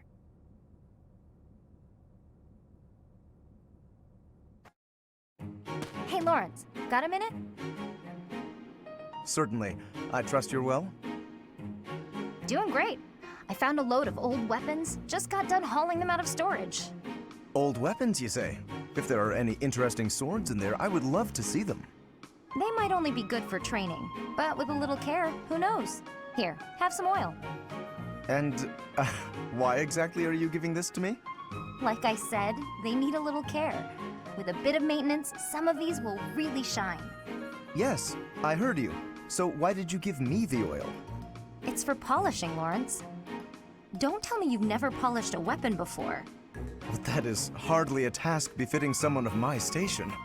If you had an exquisite blade, something of real historical significance to complement my noble heritage, that would be another matter. In that case, appraise while you polish, you're bound to find something good working through these. This seems as fine an occasion as any to air my grievances. I am a highborn noble. As such, it is my sworn duty to protect the common folk. I have no time for trivialities. What's more, you seem to be under the misapprehension that you can order me about. Please think carefully about how you speak to me. I'm not ordering you around, and I'm not talking to you as a noble either. I'm asking you to help me with this, as a friend. I am your friend, but I am also a noble. Those two qualities are not mutually exclusive. Oh, good. Let's get to it then, buddy.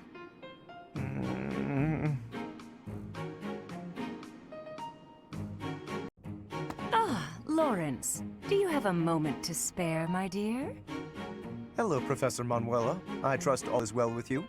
I am quite well, thank you for asking. You are always such a gentleman. Thank you for saying so. How may I be of service? I was wondering if we might spend a little time together, maybe chat a bit? Certainly. It is an honor to speak with someone as elegant as yourself. I've just made tea. Would you like a cup? Oh, that would be just lovely.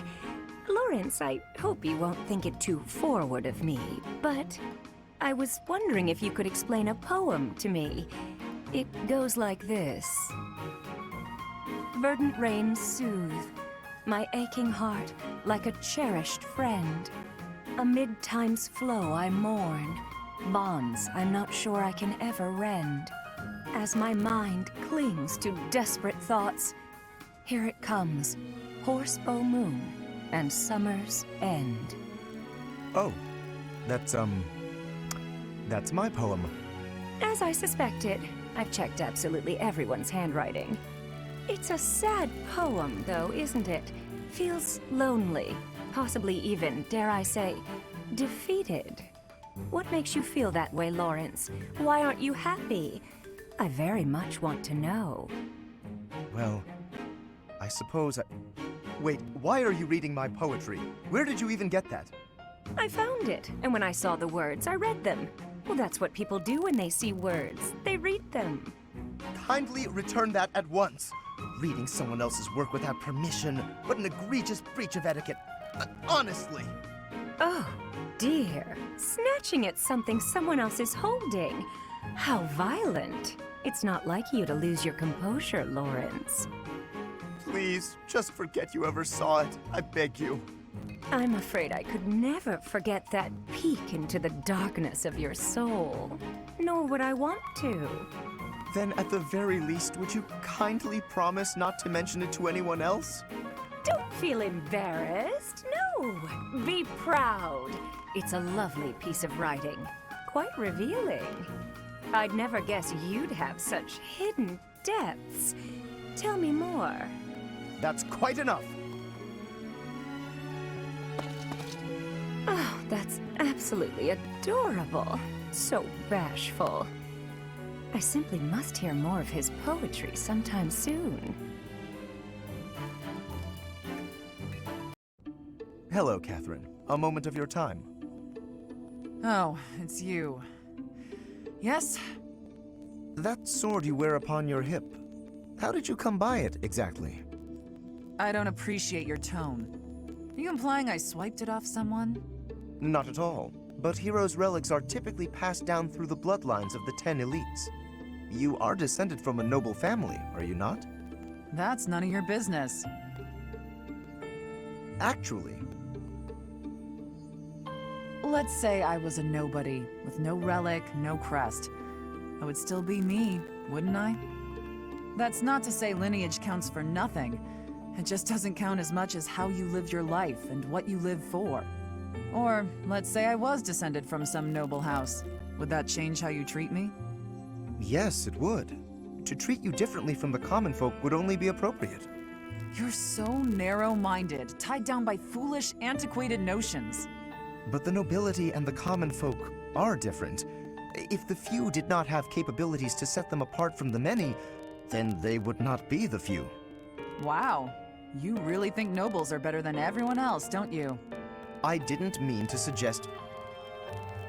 You pay so much attention to people's lineage and status that you have no idea who they actually are. Even if I was from the prestigious house whatever, I would never associate with a blowhard like you.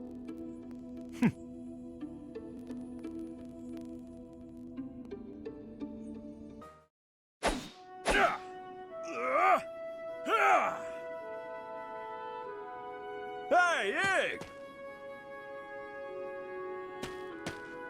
Ignatz?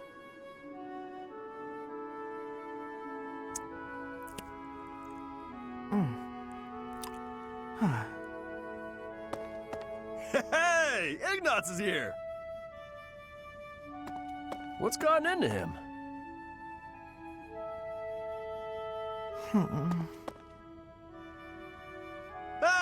Hey!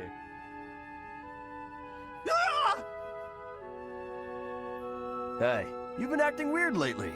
Are you sick or something? Raphael! No, I'm fine. So what's going on with you?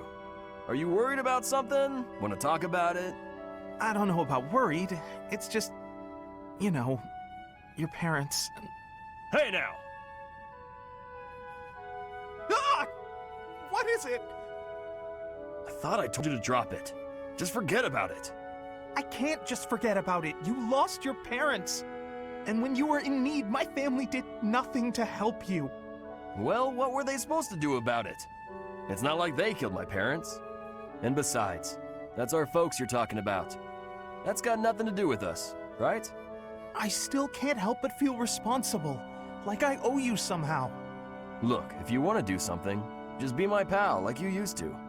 We can eat tasty meals together, play games, make jokes, and laugh until our bellies hurt. Are you sure that's what you want? Of course it is! We were friends before, and there's no reason we can't be friends now. Raphael, thank you. And I'm sorry about before. So heavy. I think I might have borrowed one too many books this time. And I have to return them at some point. Ah! What's going on? Everything okay? Just my luck. Lysithia? Oh, wow. Look at the mess you made. Thank you for the assistance. I can take it from here. Were you planning on carrying this much weight on your own? Don't be ridiculous. You should have at least asked for help. They're all books I need for my studies, and it's my own responsibility. No need to involve others. I'm happy to help you carry some of them. How about half? That's fair, right? No, really, I have this. I am not incapable, and I'm not a child. As smart as you are, you sure are a silly person. I'm so tough. I'm gonna stand my ground. I don't need help from anyone. And when things don't go my way, I'm gonna act all sad and moody.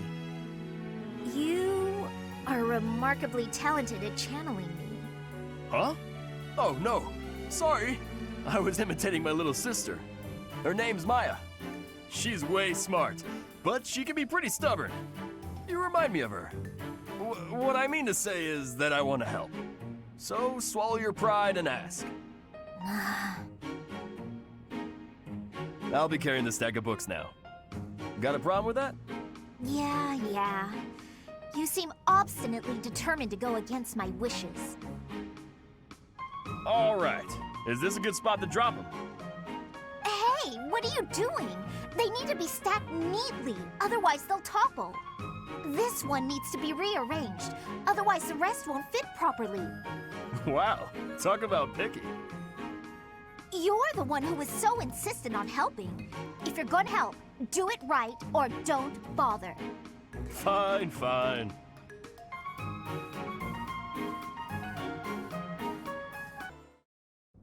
Hey, Leone, are you just getting back? Whoa, what's with the bag? It's huge! Oh, this? I thought I'd get all my chores done at once. Guess it got a little out of hand. Sorry to be a pain, but could you help me out? I'm happy to help. Where'd you go to get all this stuff?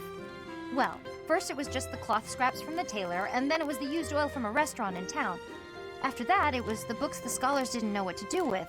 I mean, that was just on the way. Whoa, it sounds like you did a lot of running around today. It wasn't so bad. I just figured it would save time if I did it all in one trip. You planned all that out? Impressive! What are you gonna do with all that stuff you got? The scraps will be good for dishcloths, and I can make soap from the oil. The books are just to help with my studies. You really can't let anything go to waste, can you?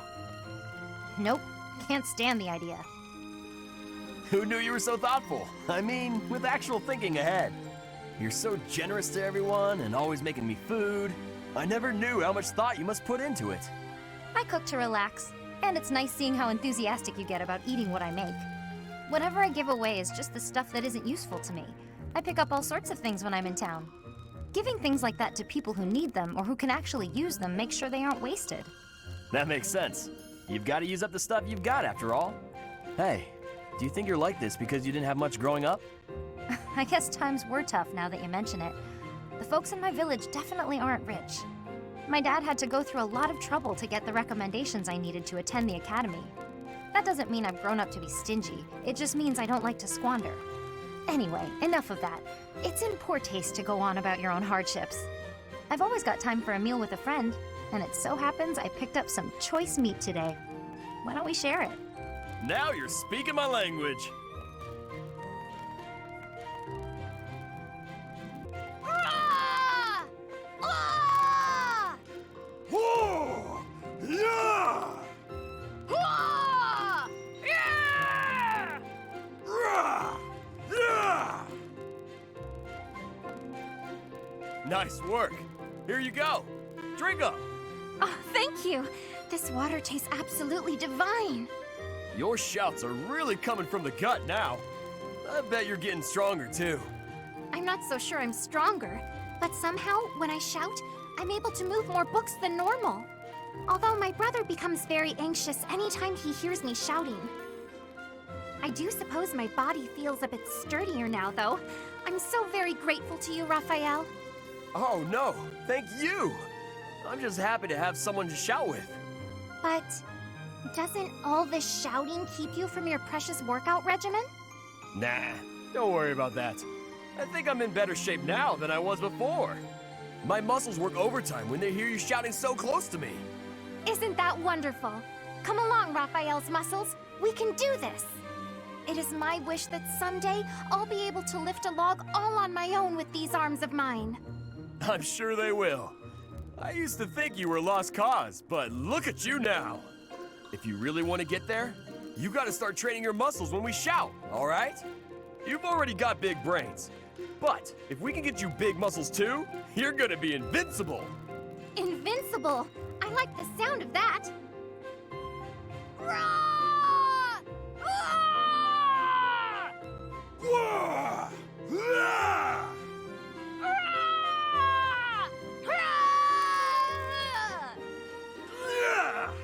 Yeah!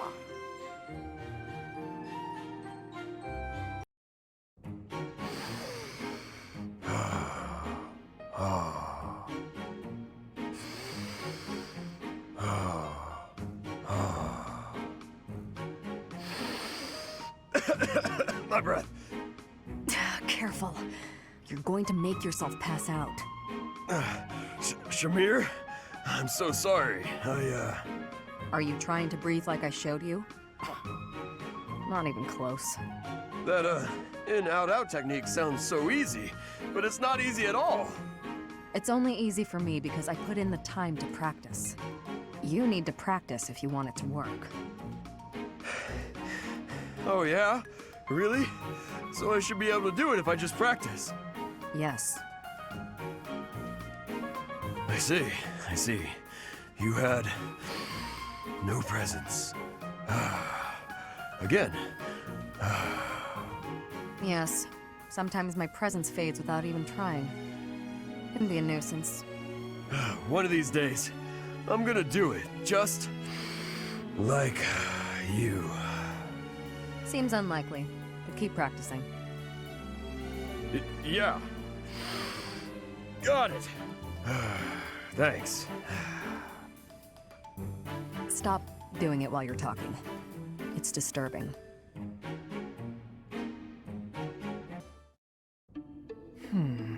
Nothing here. What are you doing? Oh, Fleen! I've just been researching the exploits of Saint Sethlene. And why is it you're doing that precisely? Well, painting is a hobby of mine, and I thought I might like to capture her likeness. Well, how lovely.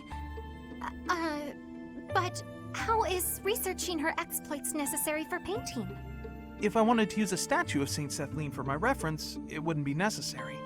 But that's not what I want. I wish to paint Saint Sethlene herself, looking exactly as she did when she was alive. And if I don't know anything about who she was on the inside, the image won't be true to life. So I wanted to find some hints about who she was. and that's why I've been researching her deeds. Ah, so you were hoping to find out what type of girl she was. Girl? Interesting way of putting it, but yes, more or less.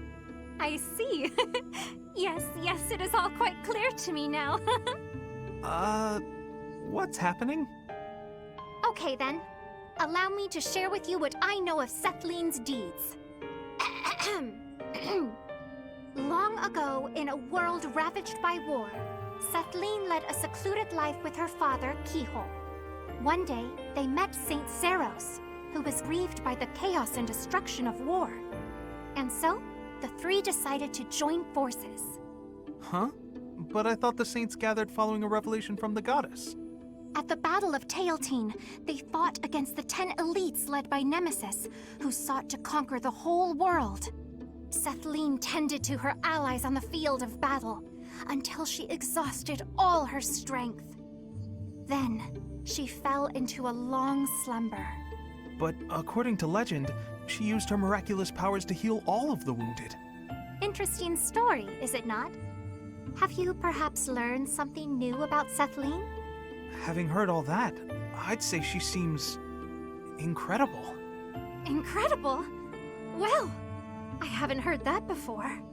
I feel certain you and I will be fast friends. Let us talk again soon. Huh.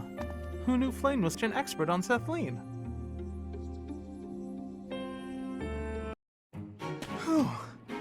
Today's training was murder. Ah, Shamir, I have a question for you.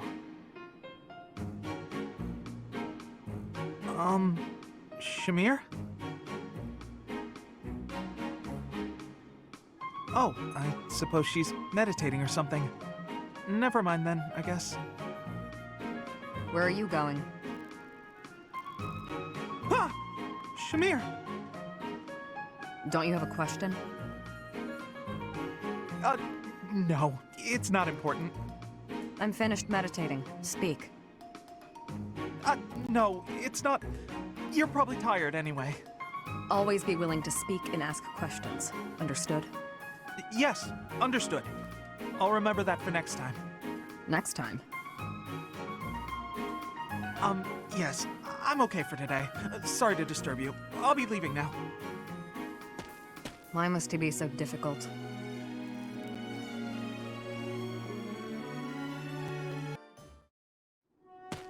Ignatz? Why are you following me? Oh, Can I help you with something? You must be struggling by yourself, Cyril. This is my job. I do it myself. Well, we could do it so much faster working together. You don't have to. I don't mind. Plus, if we finish early, you can go and do whatever you like. You want to know what I want to do? Sure, tell me. I'd like to do my assigned work without you pestering me. Oh, okay. Why are you always so concerned about what I'm doing anyway, Ignatz? It's kinda weird, you know? Wow. It hurts when you put it like that. I've been meaning to ask you about Elmira. You always look so busy, but I thought you might talk to me if I helped with your work. There's nothing about Elmira worth talking about. But I find it all so fascinating. Please, tell me about the people, the buildings, the flowers. Ooh, any scenery you liked looking at. Nope, never took much time to look at anything. Why do I gotta talk about stuff I don't want to talk about just because you're bored, Ignatz? Even though you endured hardships, there must have been some things you enjoyed. You don't get it. Look, I'm gonna go. Should have done it already. Okay, sorry to bother you. Let me know if I can help. Oh, and I hope we can talk some other time. But there's nothing to talk about. Jeez, what a weirdo.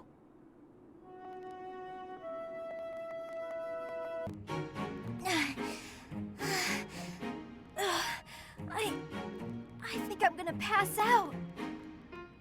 Ah! Oh, Lysithia? You're really pale. Yeah, I've been feeling really queasy all morning. I'm just heading back to my quarters to rest. Can you even make it there in that state? Here, climb on my back. I'll carry you. What? What? No. No, I'm not some sort of infant. Always worried about looking like a kid. No time for that now. Just get on.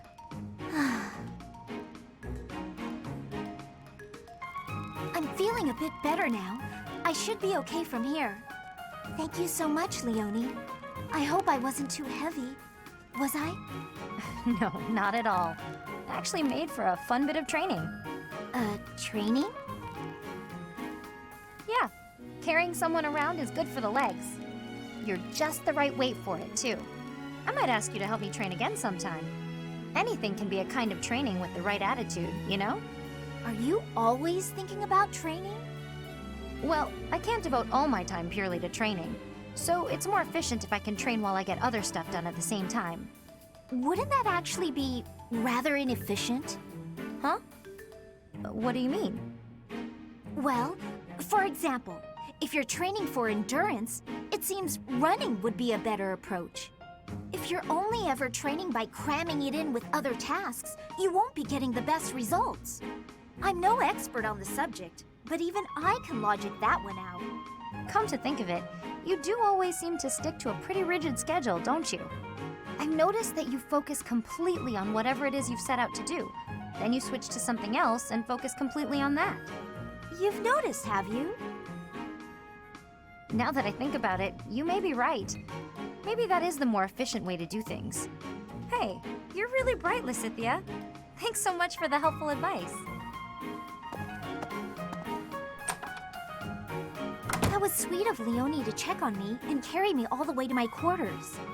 And in the end, I just lectured her. She did thank me for it, but I probably could have handled that better. Professor Hanneman, is this a good spot for this book? That will do nicely, Lysithia. I'm sorry to trouble you with these chores. It's no trouble. After all, it's proper etiquette for the young to help the elderly. The elderly? I'm only... Never mind. How have you been feeling of late? Anything worth mentioning?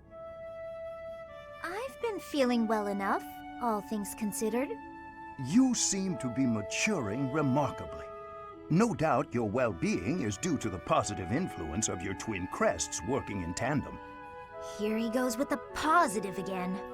Looks like your research is more useless than I thought. I may ignore your assaults on my age, but I will not allow unfettered attacks upon my research. What makes you think it's lacking? Surely you do not deny that your crest-related abilities exceed those of your peers. You are so far ahead of the others. Even the combined effects of the twin crests you bear do not fully account for that discrepancy. You just can't see beyond the crest, can you? In all your research, haven't you considered that my abilities are a direct result of the effort I've put in? Of course, I am aware that you are a hardworking student, but... My efforts far exceed those of any other student. I've placed top priority on growing as quickly as possible. Is the ability to expend such incredible efforts, to be so focused and driven, is that not a form of talent? It has nothing to do with talent. It's a question of sheer will. I'm determined to succeed, no matter the sacrifice. I see, but what drives you to such lengths? I have goals, just like anyone, and precious little time in which to achieve them. Little time? The people who made me as I am informed me that my life would be drastically shortened as a result. A person bearing two crests against the will of nature itself. Well, clearly it can't be sustainable. As such, I don't indulge in the luxury of fantasizing about the future. I haven't got one. Knowing all this now, will you still claim that my crests are something positive? I cannot. Please understand, I had no idea. I'll be leaving now. Lysithia, so that is why you are... It was so sunny this morning, but now it's absolutely pouring. Did you hear the thunder just now? Good thing we got all the clothes indoors before the skies opened up. I apologize for troubling you with this task. Don't worry about it. I was just passing by and thought I could help. I know how frustrating it is to have your newly dried clothes soaked by rain. Oh. What's wrong? We managed to keep all of the clothes dry, didn't we? It's just odd. Every time it's my turn to wash the clothing, there's a sudden downpour. Surely it must just be an inconvenient coincidence. But I can't help feeling as though I'm somehow to blame for it.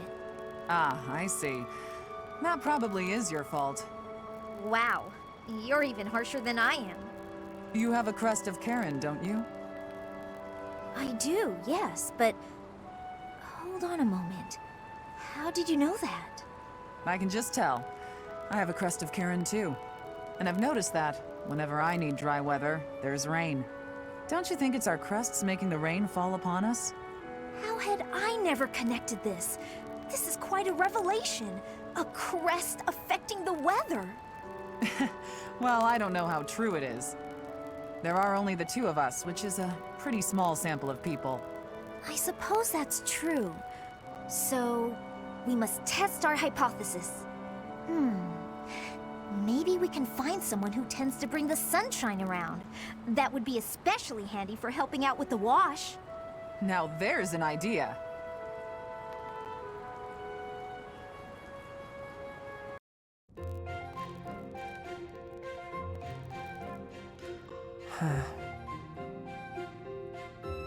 Hey, Cyril! Cyril? What is he staring at? I see. Hey! What are you looking at there? Anything interesting? Let me have a look. 3 apples, 2 bags of ointment, 1 piece of graphite. Intriguing. Some sort of code, perhaps? Nah, I was just asked to go out and buy the stuff on this list. Oh, that's all? Sorry for interrupting in that case. This is kind of a one-person job, so I won't bother you by offering aid. You actually helped a lot just now, reading that list for me like you did. I'd appreciate it if you wouldn't tell anybody, because I've been trying to keep it a secret, but I don't know how to read, so I wasn't sure what to do with the list. Is that so? But why do you keep it a secret? I'd hate it if people figured I wasn't up to a job just because I couldn't read. You're always welcome to call on me for help. I'd be happy to. Thanks, I will. I really mean that. Anything you need. Okay. Good. Now, you better go get those supplies before it gets dark. Do you remember everything on the list? Need me to read it one more time for you? That would be pretty helpful, actually. All right, listen up. I'm not gonna do this a third time.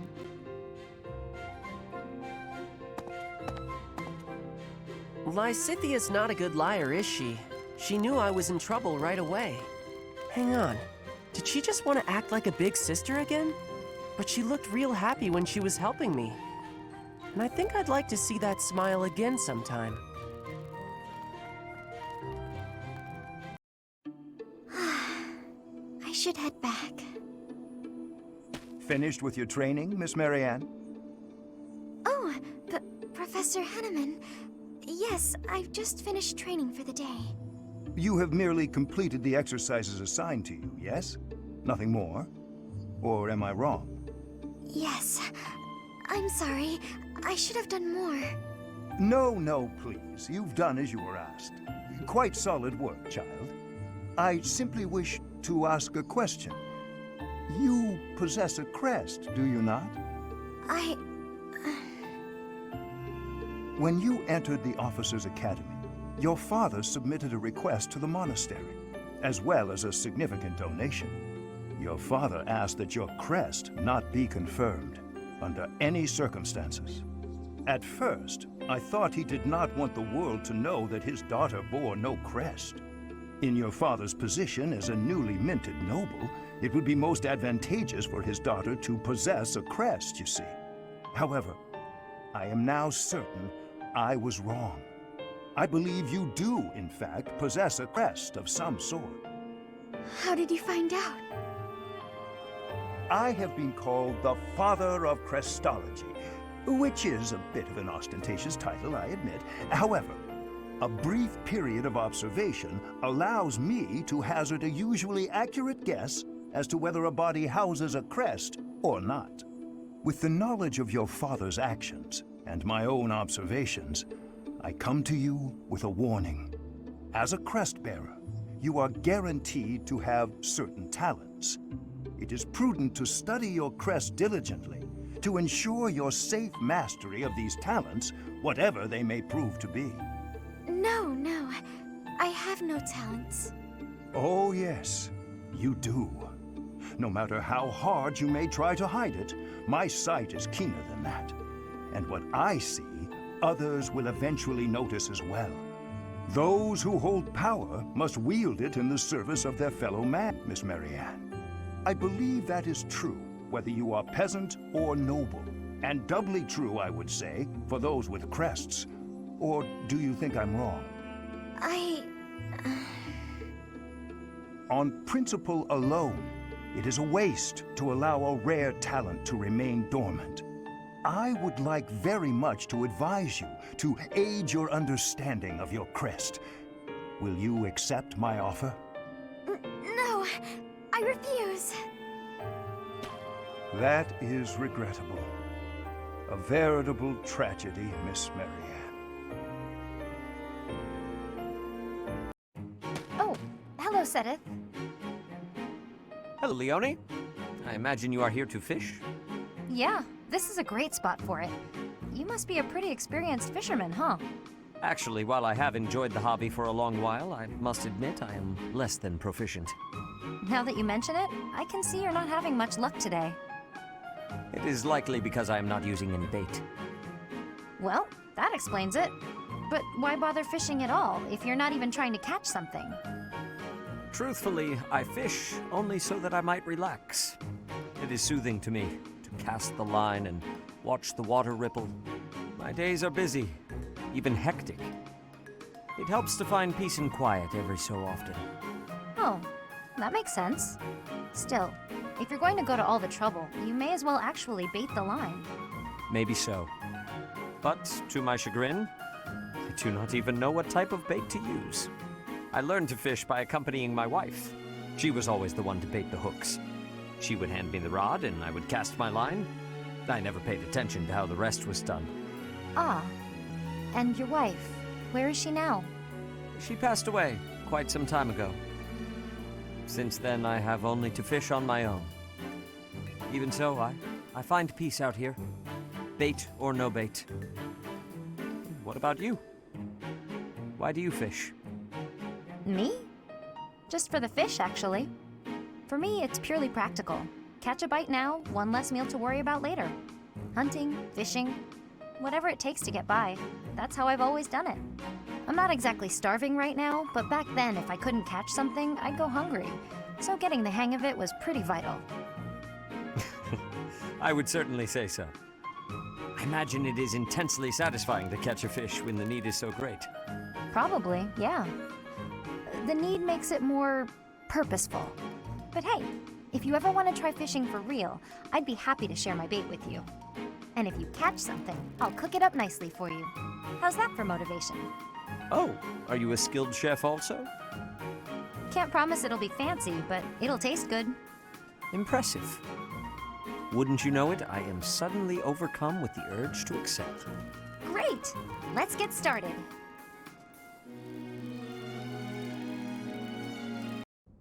Brother! Flame, is something the matter? I thought I made it clear that I do not want you meddling in the affairs of me and my friends. I am not quite sure what you are referring to, but I promise you I would never try to stand in your way. It has come to my attention that you have been running about asking people what they think of me. Asking everyone. Well, of course I have. It took me quite some time. But for you, it was well worth the effort. I was able to confirm that you are getting along well with everyone. It was very reassuring.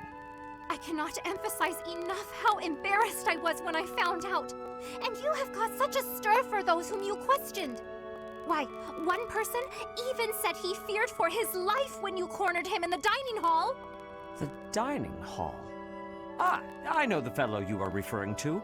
Yes, I've seen the way he looks at you. I recognized in an instant that he had impure feelings for you. As your brother, I took it upon myself to test his resolve. I merely asked him if he was prepared to lay his life on the line for my beloved sister. He is nothing more than a friend. Kindly keep out of my social business in the future. I am happy to see that you are making friends, but you should weigh your options more carefully. Who I befriend is absolutely none of your business. Do you know what they call people like you? Overprotective meddlers. I am no longer a child. Are you incapable of trusting me, even a little? Of course I trust you, but as an elder brother, I have a certain responsibility. As my brother? Obviously. Oh, never mind it. If you'll excuse me.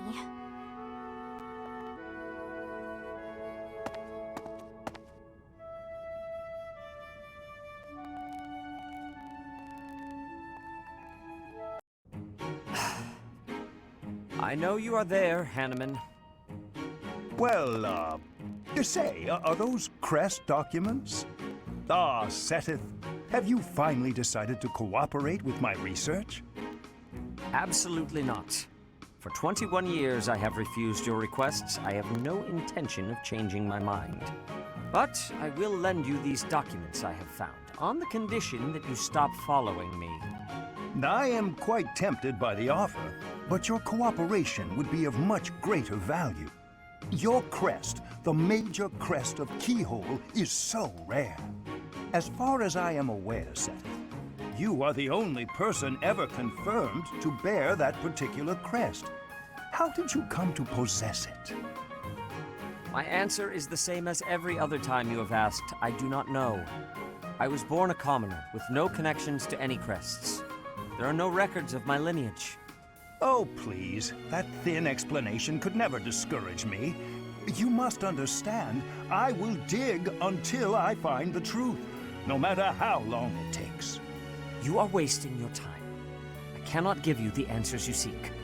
Even if you were to discover the reason why I bear the major crest of Keyhole, I doubt it would satisfy you.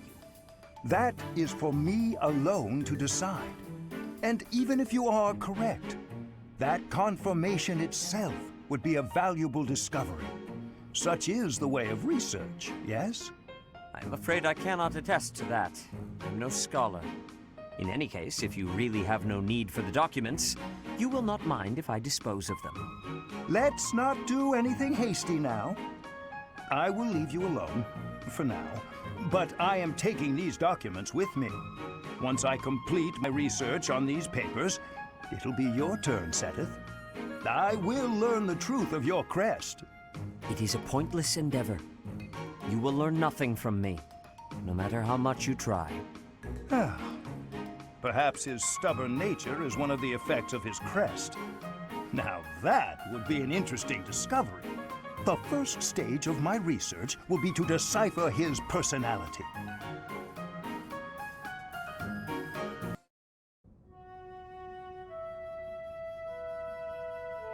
It seems I'm not the only one here. Manuela? Oh, Sedith. Hello. This is quite the surprise. I would not expect to find you here outside of ordinary prayer time. Praying? No, I was just resting. Whenever I'm in the infirmary, I simply cannot get out of doing work. I need a place to sit and close my eyes. There is no need to hide it. It is obvious you were praying quite solemnly just now. No, I was just enjoying some old memories. That's all. In fact, I was just thinking about when my parents first brought me here as a child. I wandered off from my parents because I heard a beautiful voice. It was a woman, singing, somewhere just out of sight. I began to sing along, hoping she would hear me and that we might meet. I never found her, whoever she was. Yet, it was she who taught me I could sing. Interesting. I'd never heard that. But I suppose if you were only a child, this would be before I arrived at Garreg Mach. In any case, if that singing voice helped you find your way, then that is a wonderful thing. I've never told anyone else, but I believe it was the goddess I heard. And that day, she gifted me my singing voice. And I thank the goddess for leading me back here after I left the opera company. You know, when you speak of the goddess in this way, it is as though you are an entirely different person. If you were to behave that way more in your daily life, I would have a much higher opinion of you. Oh, that's very sweet, coming from you, Sedith. Should I take that to mean that you like your ladies pious and respectable? One little compliment and you completely lose control of yourself. What am I to do with you? Oh, it's a joke. Look, I'm just no good at serious conversations. Although, I would be lying if I said I wasn't interested in knowing what kind of woman does get your attention. As thanks for the touching tale you have shared, I will satisfy your curiosity just this once. My preferred woman is kind, quiet, and proper. But above all else, she is straightforward and honest. Quiet. Proper. There's no need to be cruel, Sedith. Hey, Sedith. I've been meaning to ask you, what is your relationship with Lady Rhea? That is certainly an abrupt question. You're much closer to her than anyone else in the entire church. Certainly you're a good, upstanding person, but I can't help but feel there's something more to it. Supporting the Archbishop is my sole professional interest. Personally, I consider her to be something akin to a companion. A companion? Yes, as in a traveling companion. Friends who walk the same path toward the same destination. Companion, huh? A companion. I guess that does sound about right, now that you say it. Though, I'll confess to being quite jealous. Not many people can call themselves companions of Lady Rhea. I do not know how she feels about it. Oh, come on. You must trust that she feels the same about you. There is no need for that sort of trust. My duties are the same regardless of her perspective. I consider you to be a companion also. A companion in fighting for the Archbishop? Certainly. Our goals are firmly aligned when it comes to that, are they not? You're right, they are. I suppose you and I could be considered companions in that sense. I am pleased to hear my sentiment reciprocated. I rely on you a great deal, after all. More than most. Whoa there, what's all this now? Flattery won't win you any prizes with me, Sedith. I do not flatter. I merely want you to understand why it matters to me that you be more cautious in battle. As your companion, it is my wish for you to be safe. Oh, good, we're back in familiar territory, with you admonishing me. Don't worry, I'll be careful. I'll always try to live up to your expectations. So don't expect too much or you'll wear me out.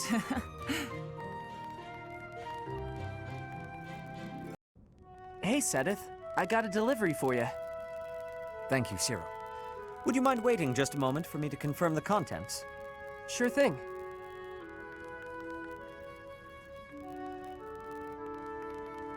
All seems to be accounted for. I lack the time to handle tasks of this kind myself. I appreciate you making the effort. Is there anything I can assist you with? Do you have any concerns? Concerns? Nah, I'm happy just working for Lady Rhea. I got a way better life now than I ever did before. If your better life is this frugal, I have to wonder what your previous experience was like. It must not have been easy before you came to us. But you should know that is in the past now. You are young, you should be enjoying life. Do not allow your past to overshadow that. Is there nothing you desire? We will support you in any way we can. Really, there's nothing. Except... Nah, it's okay. Except? I don't got anywhere else to go, and I just want to be able to stay here forever. This place Lady Rhea gave me, It's the only place I know to call home. I will keep that in mind. Well, I got work to do. Excuse me. Of course. I apologize for delaying you. Hello, Manuela. I was just wondering, what was it like back when you were involved with that opera troupe? Your life must have been quite different from how it is here, I imagine. My, how bold to ask an adult about their private life. I'll humor you, though. A diva's life is only glamorous while she's on stage. The rest of her time is consumed by grueling training. Just days and days of practicing, beginning at sunrise, with barely a moment to rest from one performance to the next. Then, once the performances begin, you're on stage for 3 shows a day. Absolutely exhausting. Is that anything like you imagined? It sounds like a world all its own. Thank you.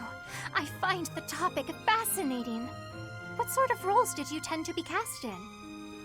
As the lead performer, did you play the part of a princess much? Oh, I can only imagine how illustrious that would be. Yes, I was a princess once or twice. And it was quite something, let me tell you. All those royal jewels and flowing gowns. And they didn't just give me the pretty clothes to wear because I was beautiful, you know. I had to fight and claw my way into every role. But once I was there on stage, singing my solo, and all eyes were on me, it was worth it. I was rewarded for every one of my countless hours of practice.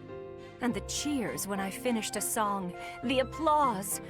Oh, I can't properly explain it, but I can tell you, it's an experience I will cherish until the day I die. Wondrous. It all sounds so very glamorous. Despite how rigorous a schedule you kept, it sounds like the hard work was worth those fleeting moments on stage. Mine has always been a quiet life. It is hard not to feel a twinge of envy, hearing such stories from you. There's a lot to be said for the quiet life. It was never for me, of course. Still, I hear it's a pretty good deal for a lot of other folks. The thing is, Flame, well, you always have to remind yourself that if a place shines brighter than anywhere else, its shadows will be darker too.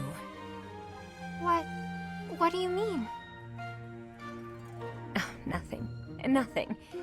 It's a thing I hope you never come to understand. You know what? The next time you visit, I'll tell you all about the time I played a beautiful princess, and about the handsome prince she fell in love with. Oh, please! I would love to hear all about it.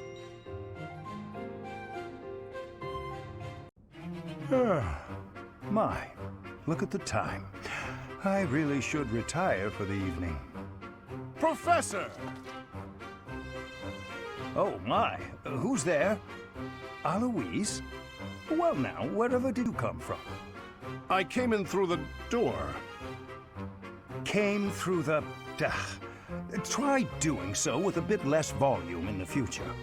Now then, why are you visiting at such a late hour? I'm looking to enlist the services of a magic wielder. I thought you might be the man for the job. You're a knight, Aloise. Why would I teach you magic? You were a teacher, weren't you?